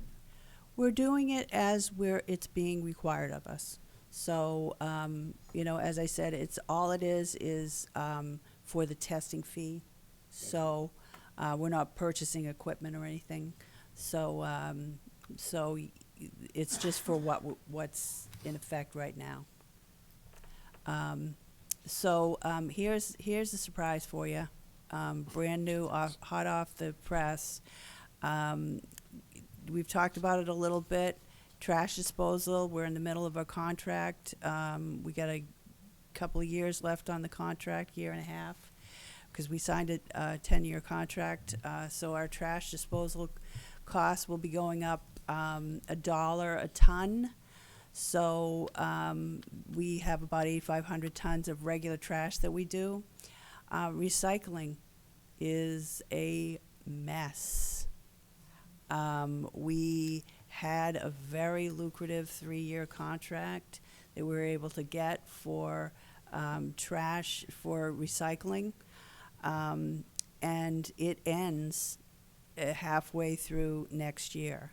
So we've been talking to other, we've talked to we've talked to Waste Management, we talked to Harvey about what our costs might come, and it's a completely different method. There's no more, you're gonna pay $55 and we'll take it and it will disappear.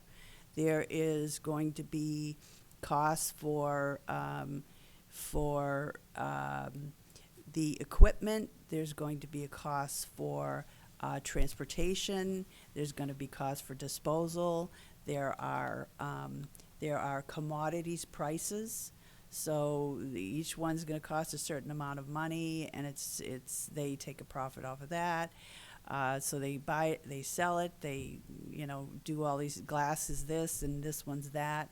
So we don't even have a firm price from anyone, and no one is doing that anymore because of what's going on in China. So, we have some thinking that we need to do about the concept of recycling.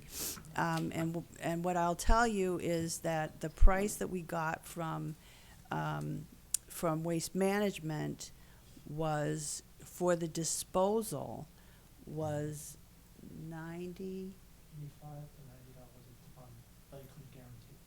$85 to $90 a ton, but he couldn't guarantee it because it's a year and a half away, so it could be as much as 110. And So- what are we paying to get rid of trash? We're paying $71 a ton. It's not fully loaded. Fully loaded, it's. I'm talking about disposal only. Yeah, that's just, Recycling is calculated differently. But it won't be No, anymore. I'm talking about both of them. Well- I'm comparing disposal only. It's gonna cost $136 per ton for recycling with transportation. But for the disposal of recycling, it's going to be between $84 and $95 a ton, as opposed to regular trash disposal only, which is $71 or $72 a ton. It will cost more to recycle than not. Right, so we get out of the recycling business. Well, that was my question. That's a But what? decision that you're gonna have to come up Get with. out of the recycling. Get out of the business. recycling Well, yeah. business. right. Barb? Yeah, I think that's why we've seen so many towns in the area like Hooksett, get out of recycling because it's costing twice as much And to what a 3 times shame. as much. I What know, a shame. I know. It's terrible. It is, I agree. People love to recycle. And so, it's all a discussion. I think it's a separate discussion that we actually have to have. It's probably gonna be on a very soon on agenda. This is like hot off the press. So is this discussion also going to include getting rid of single source, and if anything, going back to what we had previously, which was? We've talked about that before, and the initial things that Kyle has looked at is that it doesn't really make that much difference. Doesn't make a difference. Well, No. God rest his soul, but Jackie Flood made the point a couple of years ago when we had this conversation that cardboard and paper really doesn't have much value. If it's a pizza box and it's got grease in it, they're not taking it. If the newspapers are getting soaking wet, there's no value to soaking wet newspapers. It's actually impacting the price and the cost just to get rid of it. So. And so, anecdotally, when we talked to Waste Management a couple weeks ago, they said that they send their container barges over to China, and China will open up the door. If they see a couple of pizza boxes with grease on them, they tell them to close it and send it back across the ocean. Which is, ha ha ha to America kind of a thing. So anyway, there is talk, though, about enterprising Americans taking on the idea of taking care of, accepting recyclable materials and using it for things. But it'll take some time. There are places in the Midwest that are talking about, recycling centers where they might, distribute use the stuff themselves and resell it, kind of thing. So we don't depend on China, but at this point, most of it's China. So there you see $55,000, and the $47,000 increase only represents a part of a year for recycling. I think it's a half year. But to be a little bit fair, the disposal cost is much more than $47,000 today. I mean, I don't want somebody to look at this and say, gosh, we're paying 5 times or 6 times as much to get rid of recyclables. No, I mean, the the overall cost, I mean, the increase is small, but the overall cost we spend is significant to get rid of trash. These are only the absolutely. increases you're talking about. These are not percentages, but, so what I'm saying is, for recycling tipping fees, which we talk about, which is getting rid of recyclables, is between $84 and $95 a ton. For regular trash, it's around $71 a ton. So, percentage-wise, so we have, we do maybe 1,500 tons of recyclable materials a year, and about 8,500 for, and that stays pretty consistent, 8,500 for regular trash. Dental and short-term disability and unemployment, we kind of lump those all together collectively for the general fund part of the town. It's an increase of about $11,000. Electric, water, and sewer, $11,000 increase collectively for all of our buildings. Vehicle fuel, an increase of $8,000. Education and training, $9,000. You know, some of that has to do with the MS4 and things like that, more sophisticated things that we need to do for that. Library materials, they've requested another $9,000, an additional $9,000. And the miscellaneous number is basically a plug because we needed to make it balance, and, you know, it's $100 there and $300 there and this kind of thing. So rather than have this be 500 pages long, we just lumped it into one number. So here now, so here are some of the other things. Again, we're talking about things that are coming from the budget, not from capital reserve and not from fund balance. Those are, we wanted to have those specifically set aside because they're one-time costs, which you'll see in a minute. So operating supplies has gone up $10,000, natural gas $13,600 approximately, and NHMA dues, that's a full year of approximately $8,000, which we've asked our employees to put together some, to have collected over time about the value of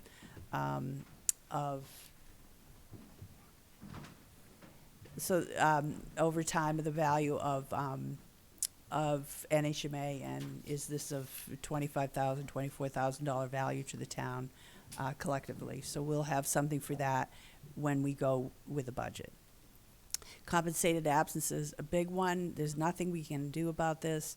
This is the people that are going to retire, or have the ability to retire. This is an increase of $177,000. Last year we had a decrease. Each year this changes. It's actually it's done, and even if we wanted to reduce that, it's an audit adjustment that actually has to be done. So I talked to Paul, can't we knock $50,000 off of that? And he said no. So anyway, union. So who's the boss? So union wages, including steps. This is these are the contracts that have already been settled. As you know, we have 2 contracts that are coming up this year, and again, surprisingly, we still have not heard from them about negotiating, even though it has to be approved and ratified and all those kinds of things by February 11th, and I'm not really sure.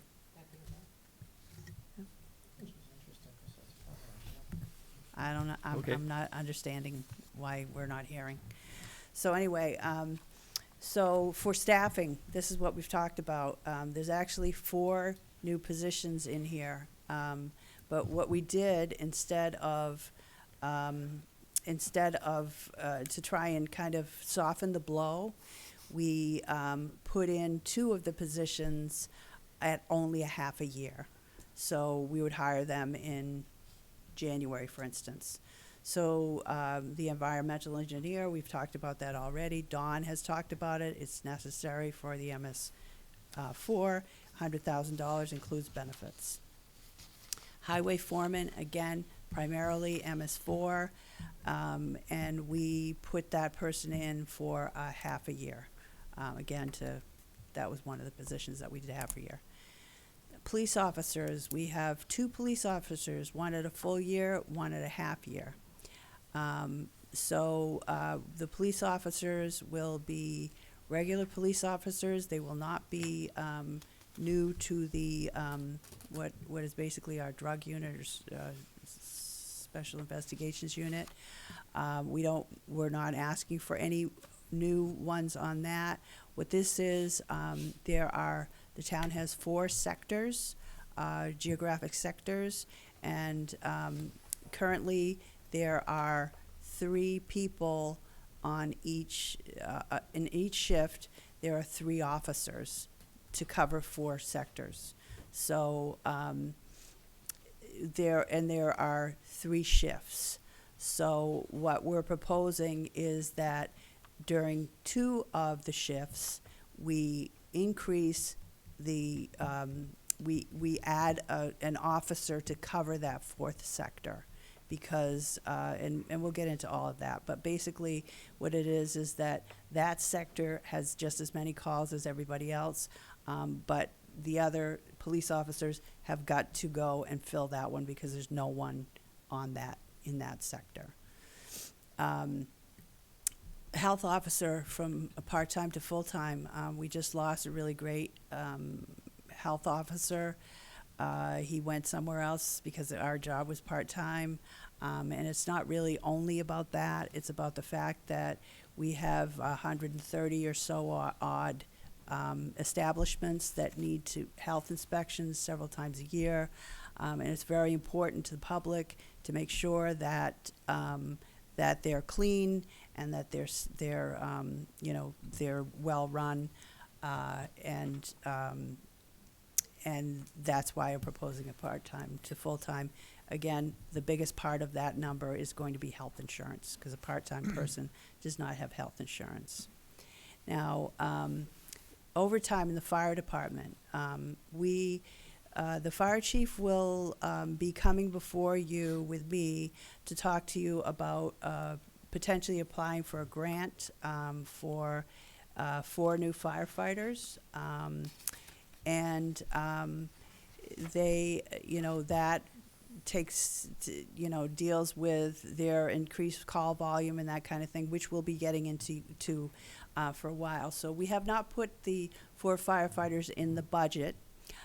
We have, though, made a request to increase overtime for the firefighters, and what that basically represents is, as you know, we have 9 firefighters per shift. So 5 are at the central station, and 6 and 3. Yeah, 6 and 3. 6 and 3. 6 and 3. See, everybody knows about me. So 6 at the central station and 3 at South. So what we've been doing is, when we hired the 4 firefighters, that made 9 people. We used to have 8. So what I'm proposing is that we either get the grant, and this represents a portion of the year's our town's allocation of that grant, or we, as a practice, decide to cover man for man up to 9. So what happens is we have 9 people on. If somebody calls in sick or is on vacation, we staff to 8. So if we do man for man to 9, it would require an additional $40,000 in overtime, in addition to what we have. So that's what the thought is. I'd actually like to do it this year, if possible, if we have enough money. It will not be a new philosophy. It will not be a new mandate. It will be we will try to do this as best we can. Because sometimes people get it in their minds that, that's our entitlement to have the overtime. But that won't be the case if you grant that to me. Finley, you had a question? Eileen, I was just curious, thanks, Tom, if was our health officer ever full-time? I don't know. I thought, okay, I didn't realize it. Okay, and it's been part-time since? Oh, thanks. Nancy? I'm sure we'll get into this when we get into the budgets. Right now, we're 6 and 3. You're proposing, with a grant, 4 additional positions. I have not been, the chief and I have not been through all the information yet, so I don't know if I am. Okay. I'd like to, but I need to have the proper information to convince me that. So my questions can wait until that's determined. Okay. Any other questions at this point? I know you're not finished. So this is $1,144,671 approximately for additional costs that are unrelated to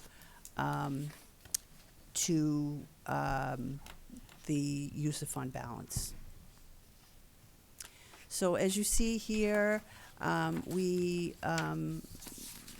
this has been slightly modified in order to kind of offset, to kind of make things a little bit easier.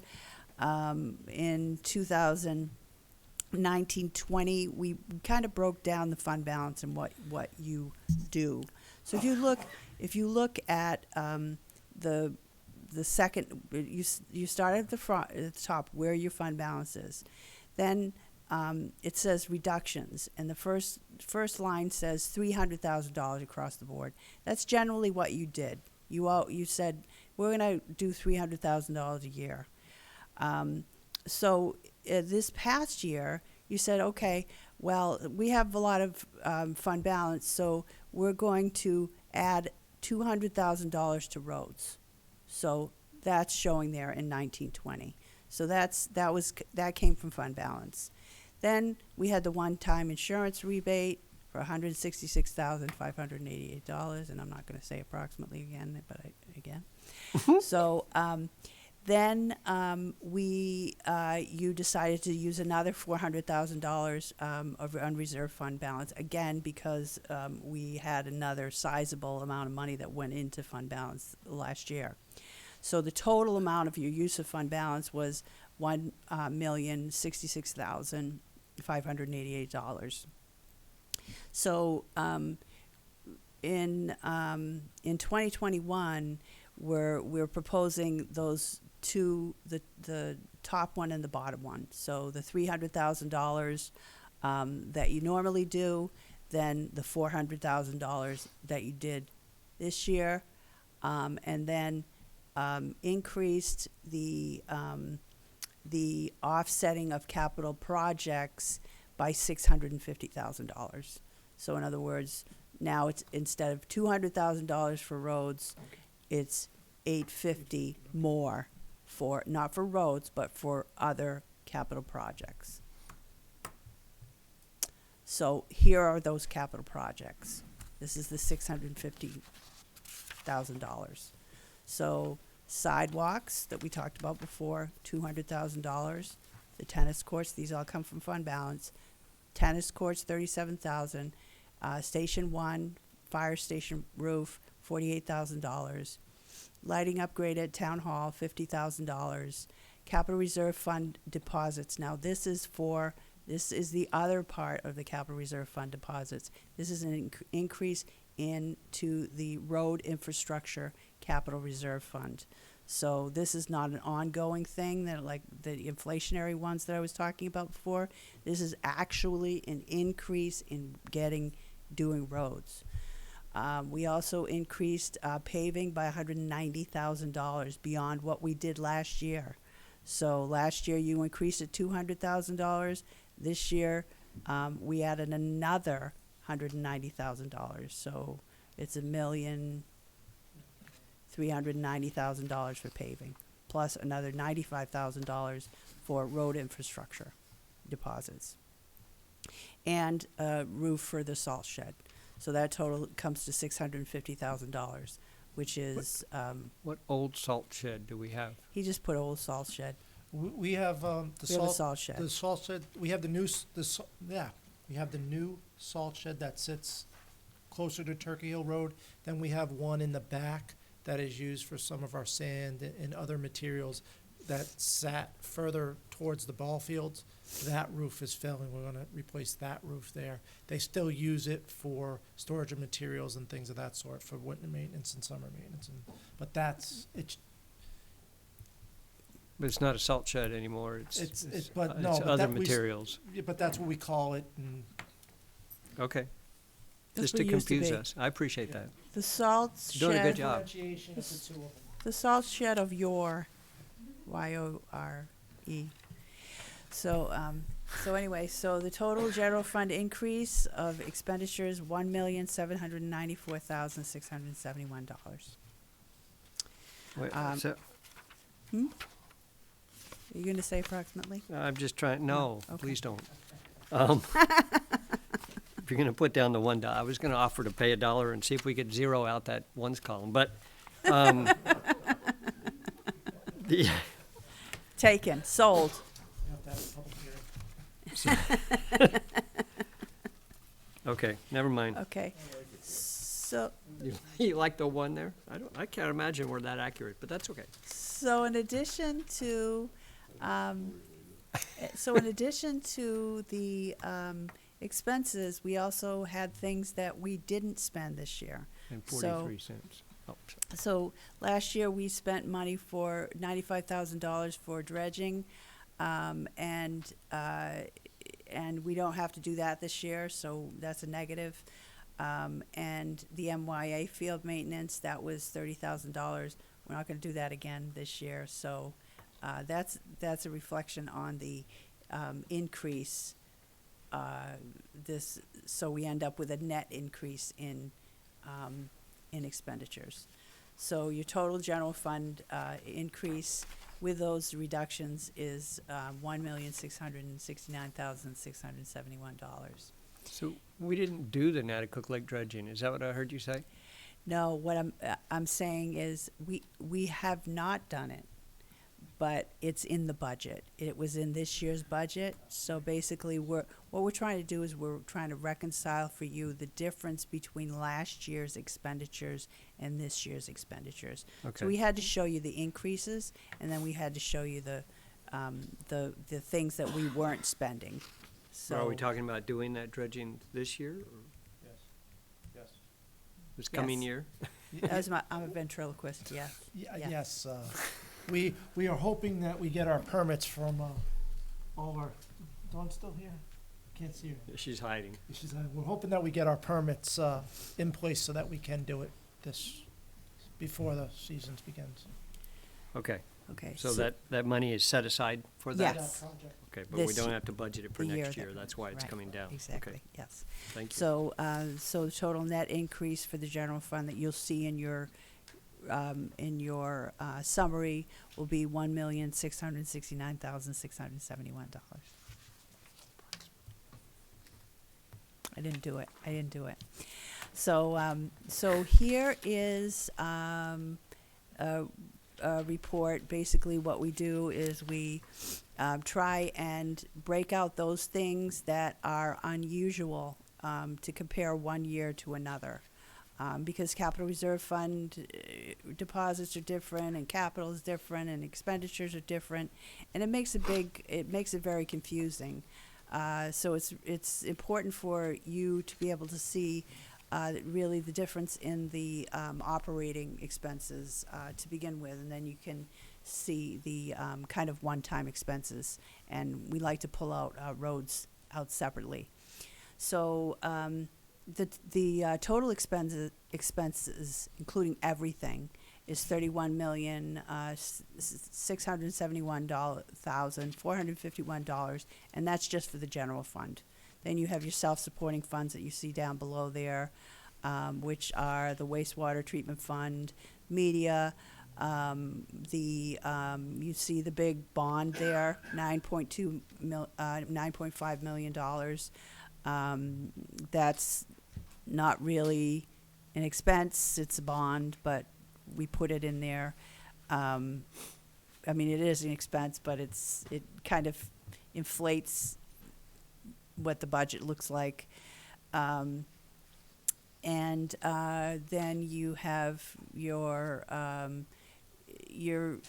police outside details and those kinds of things, and the summer camp. So those are all the self-supporting funds. So I'm going to go back to the general fund because that's where the tax rate is derived. So of that $31,671,000 that you see in a yellow there, $1,920,000 are deposits into your safety savings account. So they're not really operating expenses; they're just deposits into your savings account. So other capital, those are things like cruisers, and we were talking about town. Command vehicle for fire. We're kind of talking thing. about the communications, the roof for the fire department, those unusual kind of one-time expenses that really don't relate to staffing or anything like that. Then we have road infrastructure, as we talked about before. We have in there $1,390,000 for road infrastructure. Capital Reserve Fund expenditures, $2,454,000, and I believe that was an increase of $175,000 in there. So the operating requests are $531,451. So now we compare them to last year. So we go back and we see, here's the operating expenses. So you kind of see some of the things, the ins and outs that we talked to you about. General government, you see that went up $220,000. That's primarily for the compensated absences. I think that was an increase of $177,000 alone. Yep.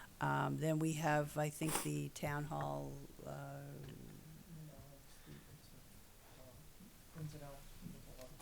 whole bunch of stuff. So,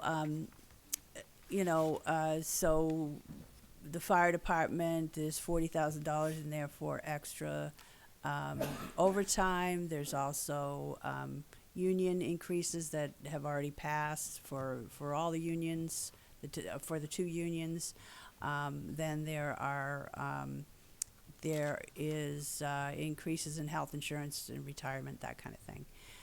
Police, $160,000. That primarily represents their 1.5 positions, which is 2 positions, one at a whole year, the other one at a half year, plus increases or decreases in health insurance and that sort of thing. I think we are spending less on cruisers this year. I think we bought 4 last year, so a little bit less there. Communications, that's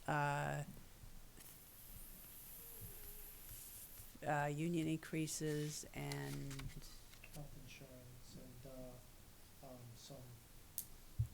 and health insurance and a contract with the phones, voters. We're changing over from copper voters to a digital voter lines when we did the upgrade to dispatch, so there's some additional costs that has to be for maintenance and things of that sort with the new system, which we weren't running with the old system. We didn't have a maintenance plan with the old system. We have a maintenance plan with the new system. Things like that. So, code enforcement, that I believe is where your health officer is. DPW administration, again, that is, mostly health insurance, that's the engineer. That's the MS4 engineer. And then highway, you got your half a year foreman, and then union increases by contract that have already been passed, health insurance, various things like that. Solid waste disposal, there's your cost for your tipping fees and your recycling, as well as union increases and, excuse me? Oh, PFAS monitoring. Parks and recreation, just minor, again, health insurance types of things. Library has decreased by $84. Their health insurance went down. So they've asked for increases, but their health insurance went down. So they, fortunately for them, because they're under 100 employees, they were able to get into the pools. You know, the NHMA has, the Health Trust has pools where they pool all the under 100 employees. And so the library has the option to either join with us if our rates are low, or join with the pools, and the pool was advantageous this year for them. Tried to break up some of our groups, but Yeah, I was gonna It's say, not how possible. come the library can do that? And the library is actually a separate entity with a different board. Yeah. I understand they have a board, but their That's budget still That's comes the only under us. reason. That's so- the only reason is because they have a separate board that oversees them. If we had a police commission, our police department could go. Yes, because in another town that, or city that I worked for, we Don't did that name. with the police, which we will not name.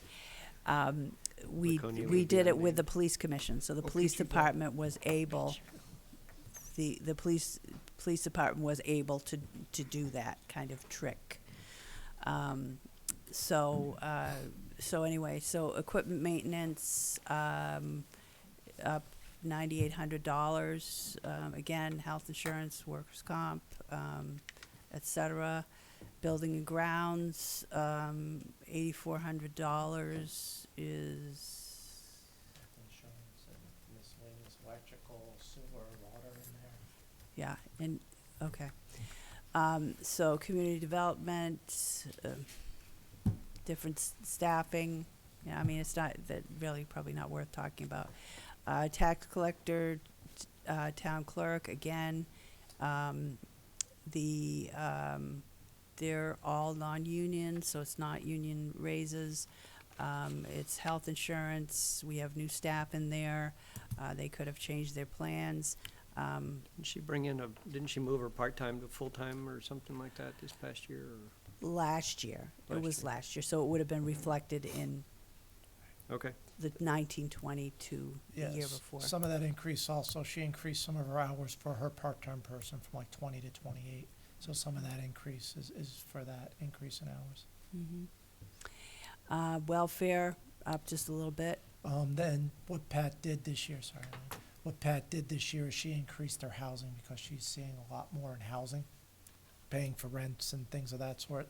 So because there isn't a lot of apartments in this area yet, she increased some of those costs because she's seeing a It's- spike in that. It's $2,000. Yeah. So debt service is what it is, so decreased by $1,000. So so if we could just go back to that again. So it's an increase of $955,000 in the operating costs, which includes your staffing and all the things we discussed. So a minute ago, you were saying 1.6 million increase. But, Okay, so we're only talking about operating right now. okay, So, says your $1.6 million in the yellow there. I'm sorry, what?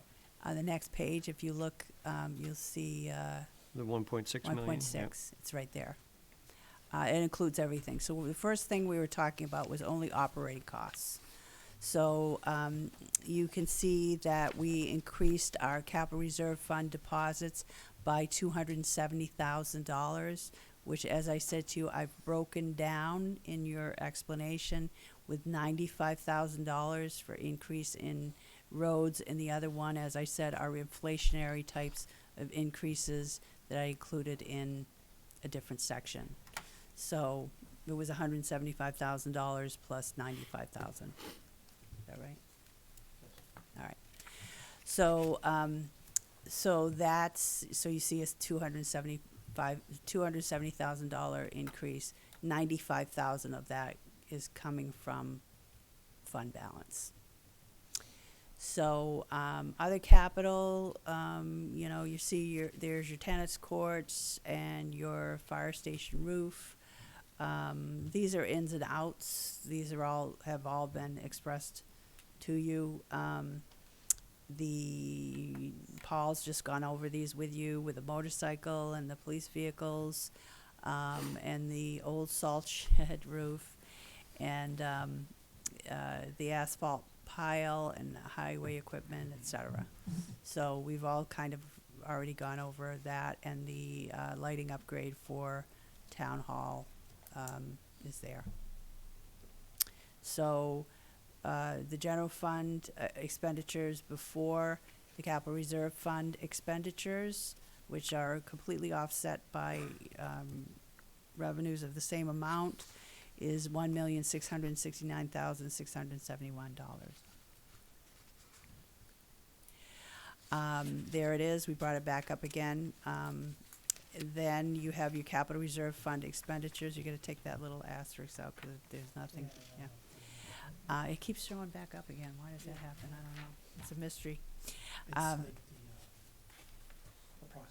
Approximately, exactly. You just said it again. So anyway, so again, first year is 1920, second year is 2021, which is what we're talking about, for a total general fund budget of, you can see the capital reserve fund expenditures also went up by a significant amount of money, $1,100,000. Oh, there it is, 1102. And for a total budget of 31,600,000. Oh, that's too many numbers. $3,671,451. 31 million. Sorry. What's 3 million versus 31 million amongst friends? Once again, I mean, amongst friends, right? golly. Exactly. So, capital reserve fund, this just shows you what we're planning on what's going in, what's going out, and what the balances will be there. This will mean nothing to anyone at home because they won't be able to see it, but basically what we did is we took that information we started out with our balance, which we will anticipate being at the end of this fiscal year, which is June 30, 2019. We put in the amounts of money that we plan on putting into the capital reserve funds as individual things, and then the expenditures in there and what the balance in those individual funds would be. So here's your capital reserve fund purchases. They come to the line through that. See that little red line there? Another funky thing going on there. So, computer equipment, that's software licenses every year. Revaluation, capital reserve fund, that's an expenditure that we have to make for revaluation because our numbers are getting our equalization ratio is getting different. So, you know, if you take the equalization ratio, basically means you take all the sales and compare them to what the values are that we have. Our values are low, so it's time to do a revaluation again. And we have to do them every 5 years anyway. So the CAD server is what Paul was explaining to you about the crime tracker software that is going to, we may or may not buy it next year because of, as Paul said, because of the nature of what's going on with the company going out of business and the state doing other things. So Paul's gone over these things with you already in the capital reserve fund purchases. I don't know if you want me to go through them again with you or not. Okay. No, Right. please don't. Thank you. I know you love it, but come on. So, yes, Ryan's his choice. Okay. So, so anyway, so we go, again, we go back to that number of 31 million. It just went down another tenfold. $31,671,451, and these are your self-supporting funds. Again, exact amounts of revenue that come in and go out. So the grand total for all funds, $47,766,541, which is actually shows as a decrease of $359,856. And the reason why that happens is because you can see the wastewater phase 2. That's last year the bond was 13.1 million. This year it's 9.5. So it's kind of it's somewhat deceptive. The most Very- important very one to much look so. at is the general fund total.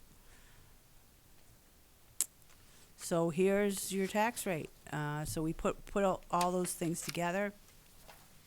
We talk about an increase of $955,000 for the general fund operating budget, $270,000 for capital reserve fund deposits, $54,000 in additional other capital, $390,000 in additional road resurfacing for a total of $1,390,000 this proposal.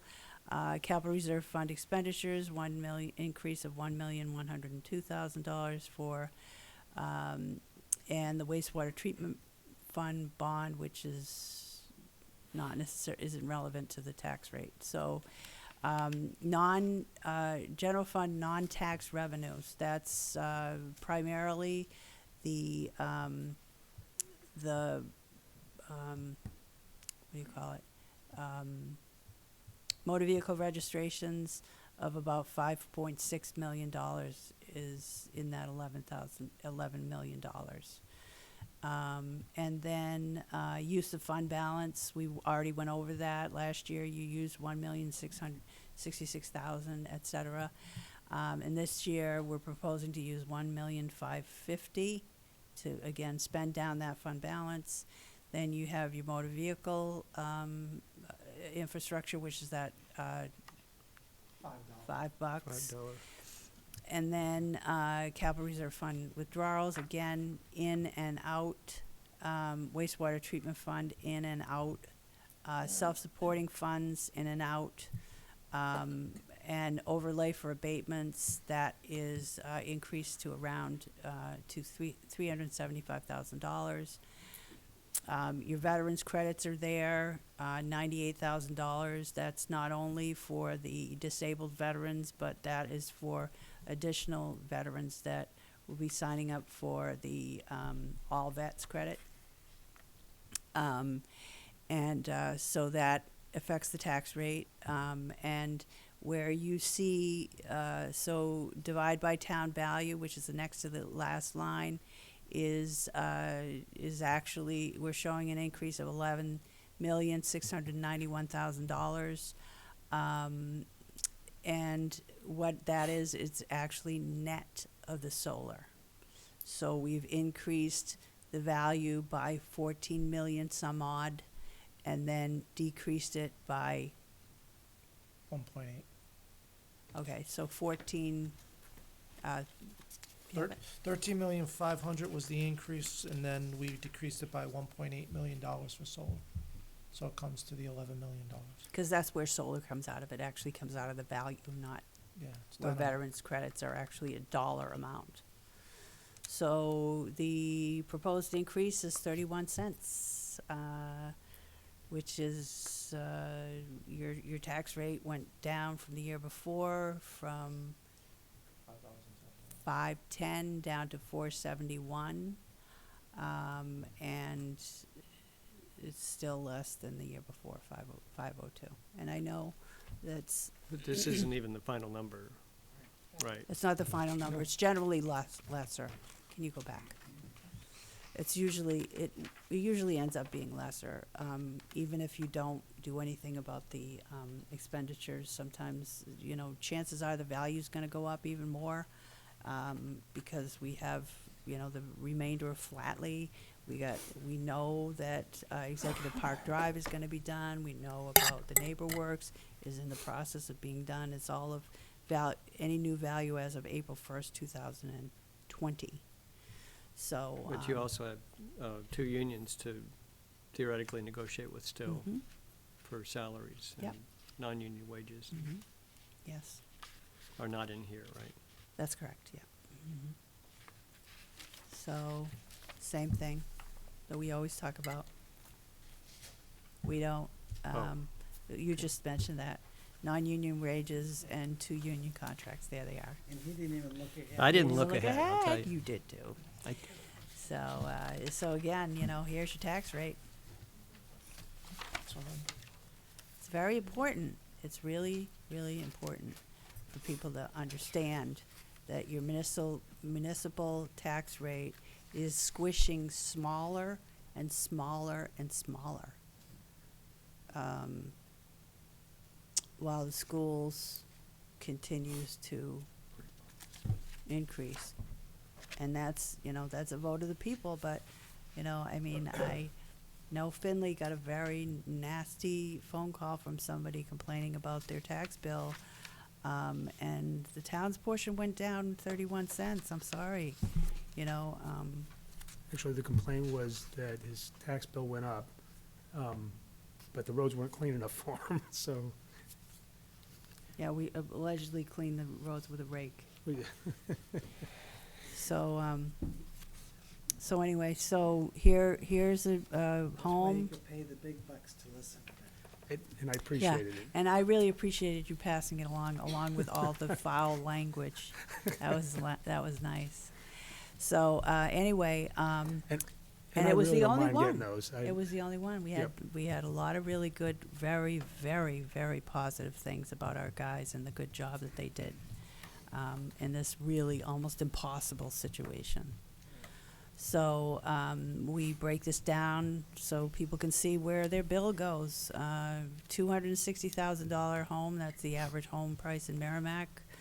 Of your $6,274 bill, $4,737 of it goes to the school.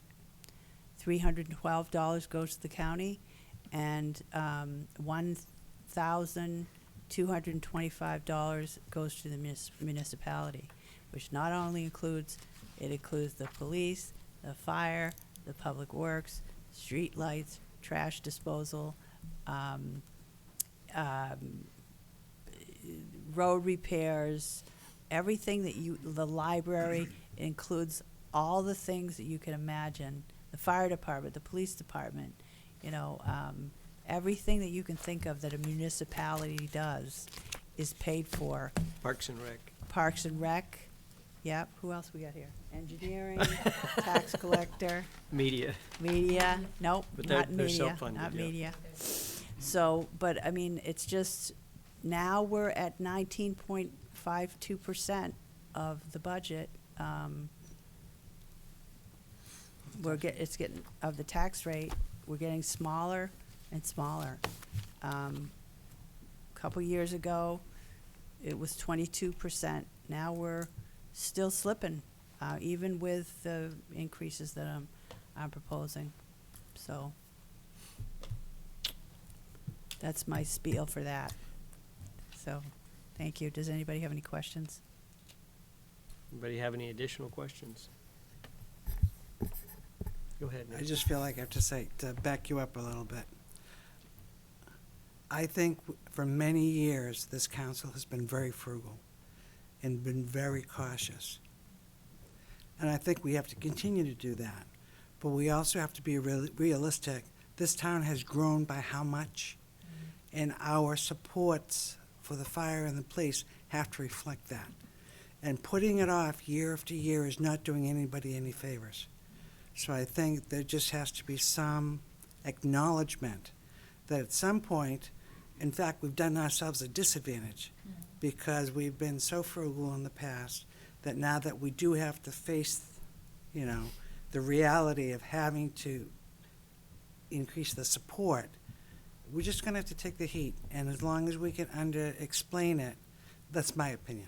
Well- Go ahead, Finley. You're absolutely right. But one of the benefits of our end of the budget is that we pay attention to values in our community, and some of this growth that has happened, while it's causing an impact on our services that we have to offer, it is offset to a certain degree by values increasing. That's correct. And so, everybody's panicking about the apartments with all the kids coming in, and our kids are growing in town for sure, but it's a very small amount by those units in particular. So But my focus is proportionally, always, those support services for those same buildings is increasing proportionally more than it will have an impact on the school system.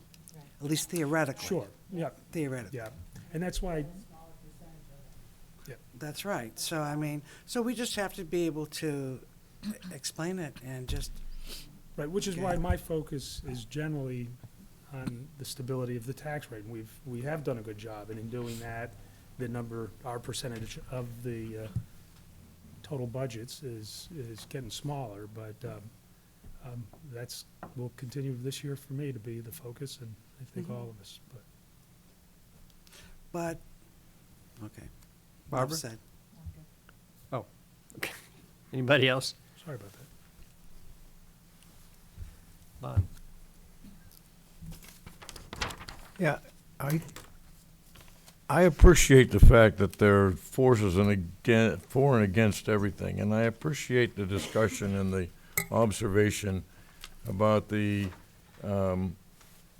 higher percentage of the school tax rate as opposed to the town. And I really appreciate Nancy's comment. One of the comments I made in a discussion I had earlier about just formulation of budgets is one of the banes of being frugal comes time to pay the piper. And the mission of the town, in this council's opinion, should not take a back place to anybody else's mission. That's right. We're elected as town councilors. We're asked to deliberate and come forward with a budget to operate the town for a year. So I'm starting from the point of view, if you can make it reasonable for Woods, it's going to be okay. And I haven't been known to be an unreasonable guy. Thank you. Thank you. Barbara? Yeah, I do think, though, that it's important to understand that although 260,000 is the average, there are people with $300,000 houses if they're newer. And when your tax bill begins to get to be $8,500, and we haven't even added in the wastewater treatment plant or the MVD and what's going on there, it begins to get a little concerning for people. And I think people need to know that, yeah, one of the things we are going to do, at least I'm going to do, is look at what are the nice to haves versus the absolute necessities. And not that we're going to shortchange them, but we may need to decide that maybe we don't put lights somewhere if that's in the budget to do something. You know, but definitely, you know, we need to back up our police, our fire, our EMTs, make sure we've got the roads moving, and because those are the things that affect people on an everyday basis. So for every, you know, one kid that may be going into school and affecting the overall school disposition, we still have 2 parents out there, or, you know, maybe more family members, depending on the situation. So it's an interesting conundrum, I think. Can I just follow? Sure. I totally agree, but I want to be able to emphasize, we need, which is what you said something related to that, we have to do our budget based upon our needs, not in response to other costs from other departments, which I think is, I guess I'm just expressing concern that we are responding and trying to make up for the amount that make up the tax rate we have no control over. And I really want to be able to resist against that. That because the school's going up, oh, we got to make up for it. No, we don't. No, you're right. But I think we tend to feel a pressure to do that, and I think we have to stop that.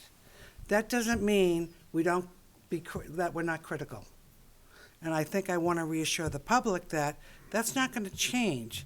We've already demonstrated that that has been our operating, our MO for years. Yep. And that's not going to change. But I think for me personally, I'm not going to be deliberating anything except what we need and what the services we need for the town. And if that's an increase, then you're going to have to justify it to me. But it's going to be based upon that justification, not in response to whatever else is going on. God bless them, MVD, school, all those people. They need to take responsibility for their budgets. We can't. We need to be responsible for our budget and our decisions. That's all I'm saying. And I'll shut up now.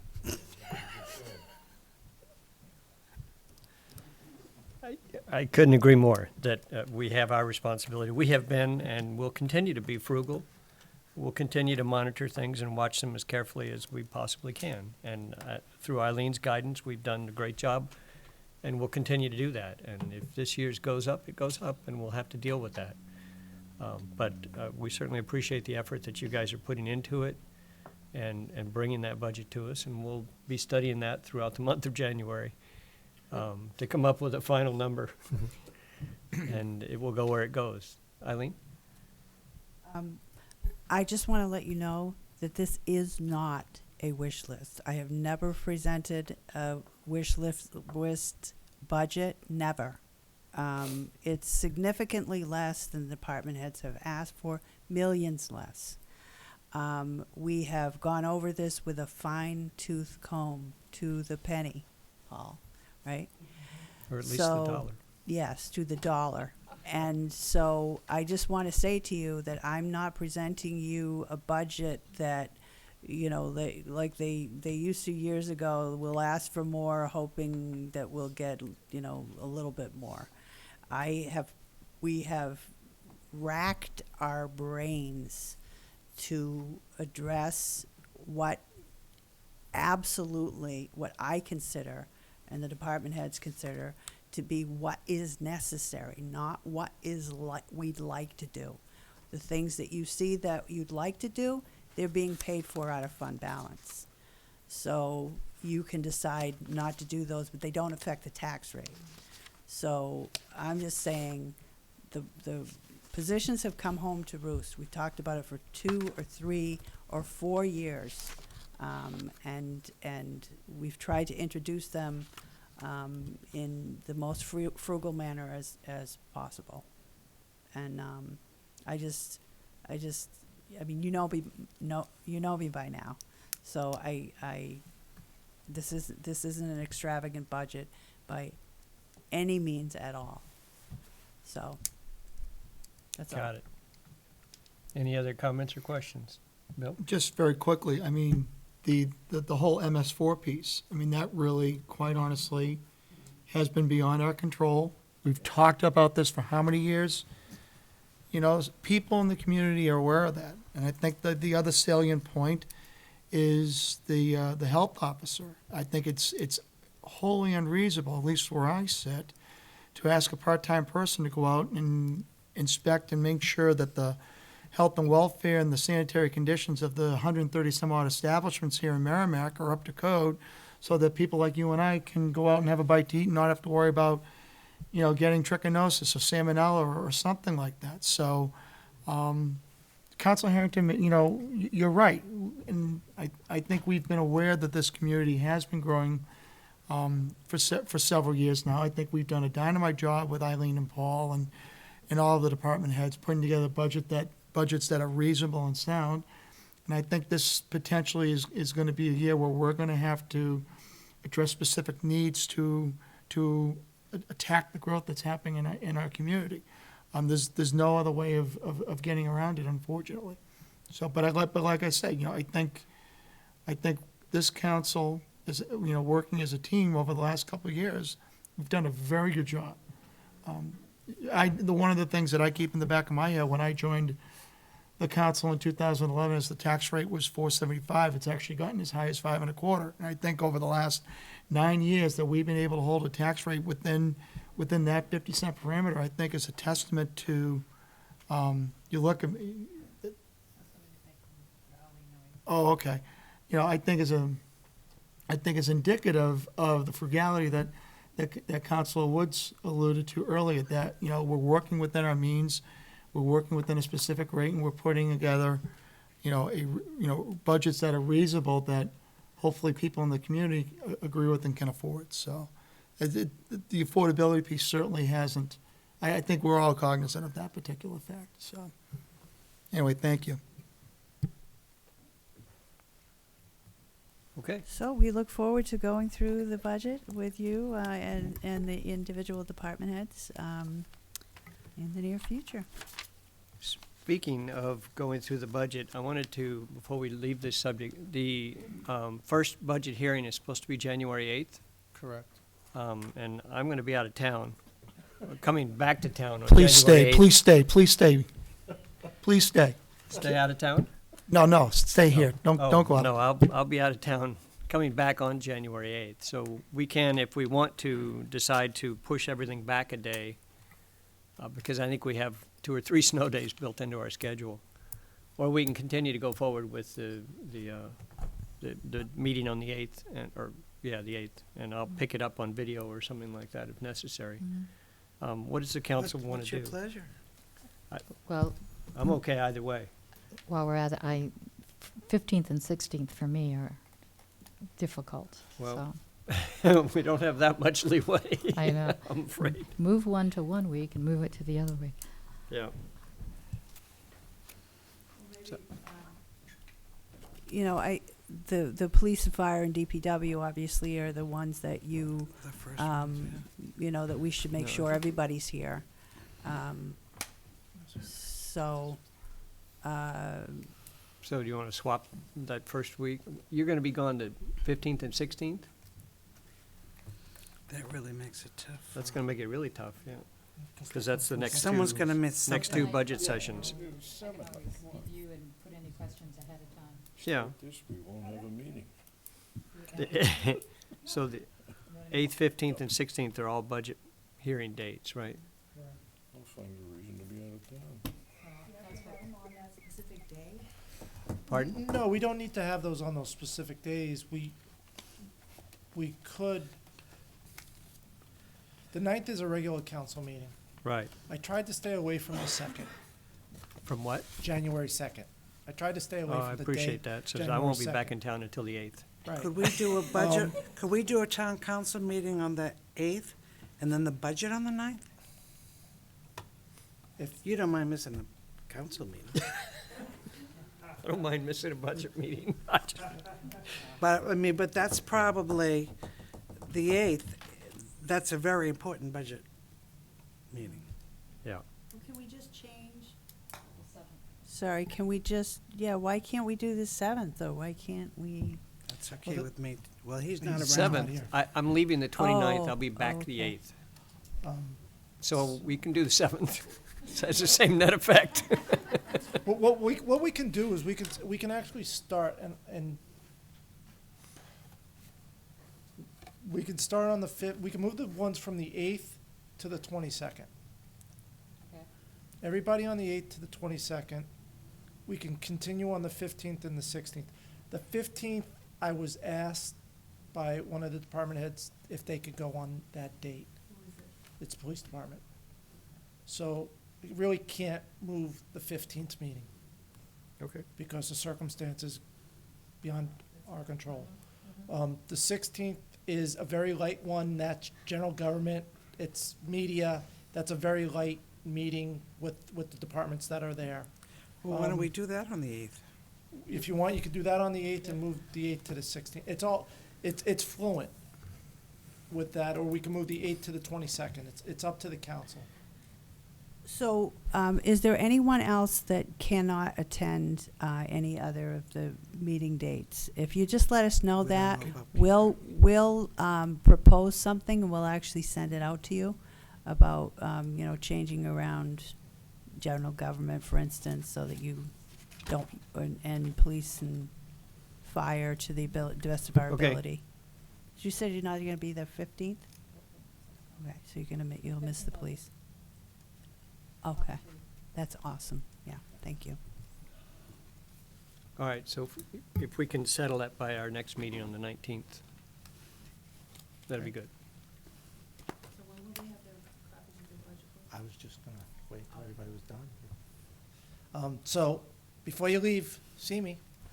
I have an electronic version on a USB drive, and I actually have a hard copy. If you want the hard copy, I'll give you the hard copy. I do have it, and I do have the USB. I'd be remiss if I didn't thank my staff, because they Must have been got doing the a lot of budget work. books Yeah. done in record time, and they worked on it. They got the budgets at 2:30, and they were done by 4:15, so we could have them here tonight. So I want to thank my staff. They did a yeoman's job of getting it and putting up with me for the last 3 days. And I totally agree with that, because I was making changes to poor Paul's budget up until like 2 o'clock. Big changes. Well, the that's why snowstorm didn't Paul- help you, and I'm sure, because an extra 2 days lost He's there. a good egg, this And guy. Thanksgiving. Thanksgiving and everything, yeah. But I do have your budget books. I do have your budget books here. They're here, and I do have your USB drive. So after the meeting, please don't leave without them. And they're here. And like I said before, hopefully by 3 o'clock tomorrow, all of this will be on the website. The budget, everything will be on the website for everybody. Great. Is that it? Any other questions? Seeing none. That brings us to minutes, which we don't have any of. Oh, some that's too bad. What? Staff, we definitely want to thank you for coming tonight. I know we haven't called on you directly, but you've listened to the discussion. We appreciate all the work you've done. We understand you've done a lot of work to bring your budgets in, and maybe they don't look exactly the same as what we're going to be presented with, but we do appreciate the work and certainly appreciate all the things that you're doing for our town. So thank you very much for spending the extra time to be here tonight. Thank you.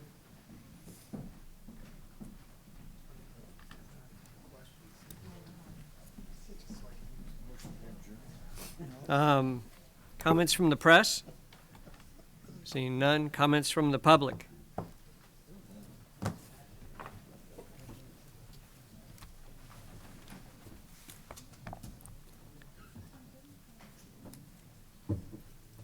Ben Niles, 11 Fernwood Drive.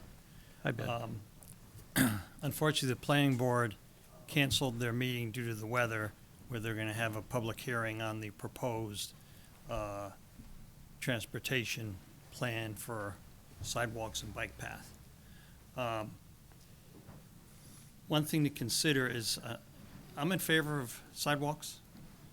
Bear in mind, it's not Main Street, Nashua, or the Main Street in Keene, where you have 5 or 10 blocks continuous of 100% occupied storefronts.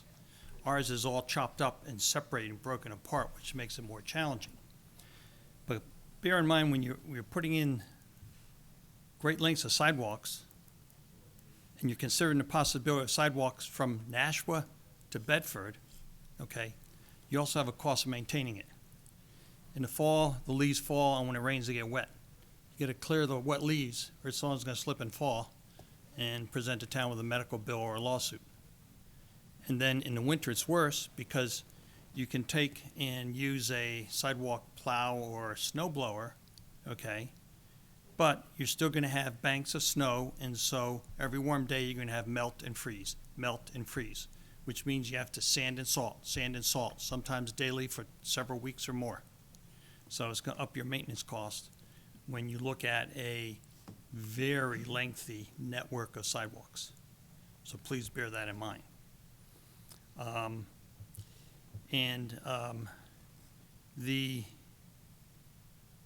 The proposal the planning board is gonna be considering, I think, is fraught with a lot of danger to the town. There's not enough room for a bike path or a bike lane. There's not enough room. They wanna shrink the travel lanes to 10 feet, the vehicle lanes, okay? What are they now? I'm gonna assume they're at least 11 feet, maybe 12 in spots, I'm not sure, okay? So we're gonna build a bike path on our bridges, on the outside of the bridges, to accommodate the few bicyclists that wanna navigate it. And as a side story, I had a UPS delivery a few days ago, and I walked out to the truck and greeted the driver to receive the package. I said to him, by the way, how wide's your truck? He says, I don't know. He says, I said, well, it's gotta be at least 9 or 10 feet wide. He says, well, when I drive down the road, as I'm straddling one lane stripe, I have 6 inches on the other side, okay? That's not counting the mirrors that stick out as much as a foot on either side of the truck, 2 mirrors, right? So 11-foot truck, which is very common, a 9-foot truck, very common, is gonna need 11 feet of space. Otherwise, the mirrors are gonna be whacking people or other vehicles. And if it's a bigger truck, it's gonna need more space. So I just wanna bring this to your attention, because the proposal that was put forth by the National Regional Planning Commission, they at one point, they recommend that you follow best practices, okay? Well, best practice is not a 10-foot lane, because it'll create a liability for the town because you approved a less than ideal plan and implemented it. And that, as a taxpayer, that bothers me greatly on it. And then the other aspect is, since they're proposing to build a bike lane on one side, so it's bi-directional. The recommendation is not to build a bi-directional bike lane, because it complicates the crisscrossing and turning and the cars that want to execute right and left-hand turns, because they don't see automatically both directions. Their eyes don't point like this, they point like this. And so it's harder for the drivers to turn safely because of the bicyclists coming both ways, perpendicular to where they're turning. So I urge you, if you have the time, to go to the public hearing, which I think is now scheduled for I want to say the 17th. And I will be there to strongly voice my opinions. And I think part of what they're proposing in the transportation plan makes sense, and part of it is nuts, pure and simple. And the other thing on sidewalks I like to add too is you need lighting. People walk day and night. At this time of year, it gets dark at 4 o'clock. okay? So that means you have to have well-lit the whole corridor of the sidewalk. And some of the lighting's already there, I think. Pardon?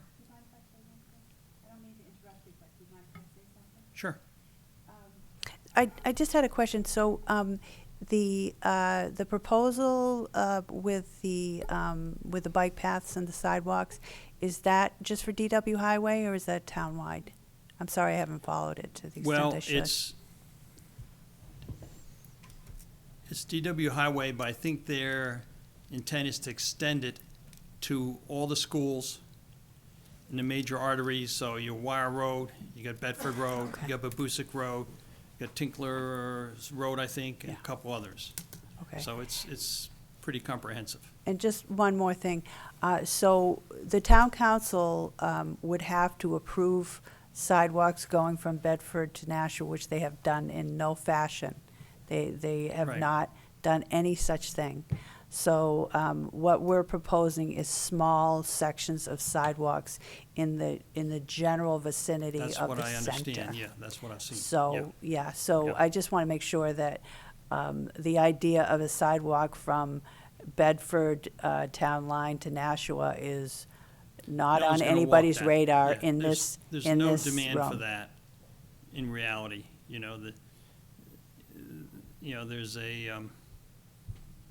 there's a idealistic plan put forth, called, Complete Streets in New Hampshire. That's a nice concept, but we're not an urban area. We're a suburban to rural town. And so what makes sense on the main street of Keene or in Nashua and Manchester doesn't fit our model, not at all on it. So that's something that I want to share with you, because I've read this proposal 4 or 5 times. And every time I read it, I get more worked up, and I see things that, as a taxpayer and resident in town, makes me less than happy on it. So I wanted to share that with you. And I appreciate the hard work you put on the budget, Elaine. I think it's fantastic. When someone calls and complains about taxes going up, give them the number for the school board or, the superintendent of schools. Let them call them. Tell them their budget is 4 times ours. You're crying at the wrong window on it. And I appreciated your comment on your backup.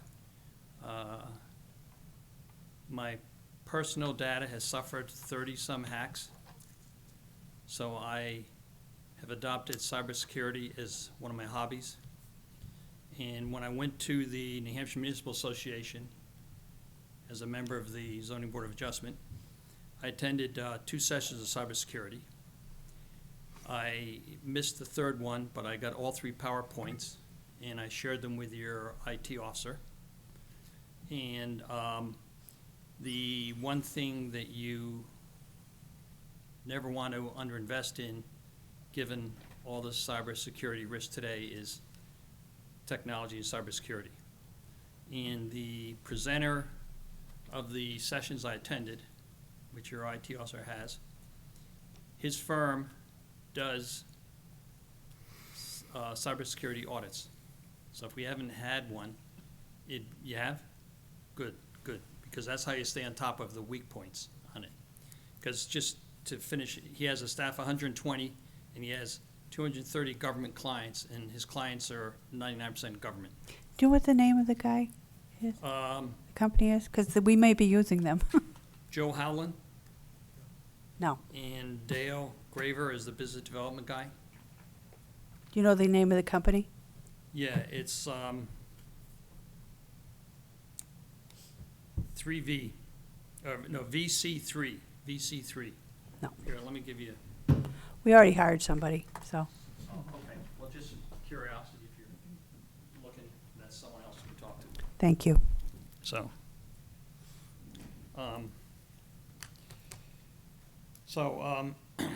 I will do my best to keep you updated on the planning board and what they adopt, and I'll be sharing my thoughts with them on this bike concept and shrinking the lanes, which makes no sense, and it makes our roads unsafe. The other thing is, as we put in more sidewalks, then there's gonna be more demand for crosswalks.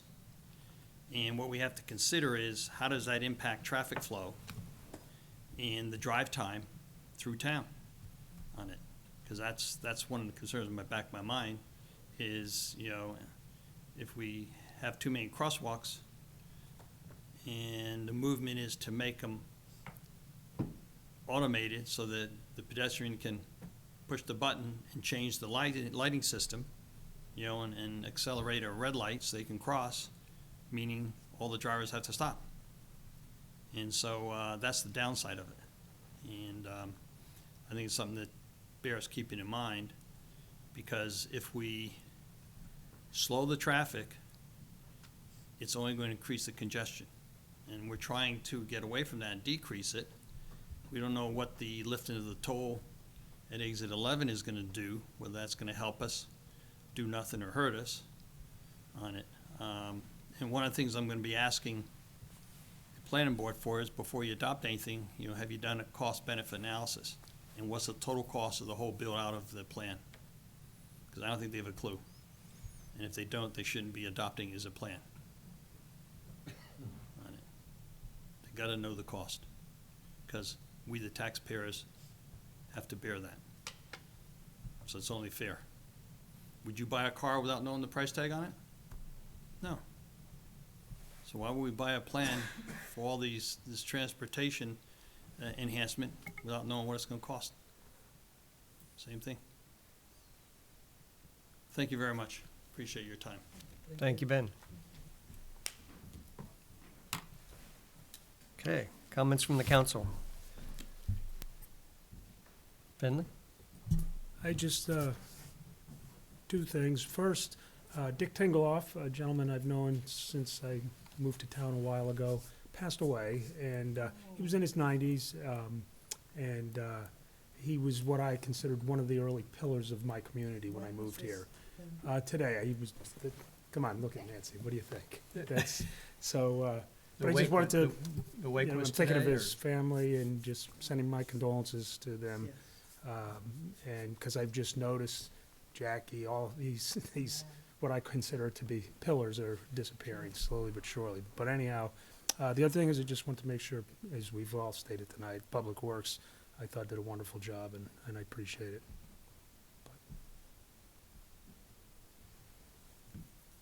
Any other comments from the council? Go ahead. No, I really very much agree with Eileen and Finley and everybody's comments on Public Works. My street looks wonderful, realizing that it snowed for 2.5, 3 days or whatever it was. I had no problem at all with the work that they did and the cleanliness of the entire town at this point, as far as the main roads are concerned. So that is a testament to their endurance and durability and all that stuff. So I appreciate it. If there are no other comments, Motion to adjourn. Second. motion made by Bill and seconded by Lon. All those in favor signify by saying aye. Aye. Any opposed? And no abstains. That's 6-0-0. Right there. Hmm?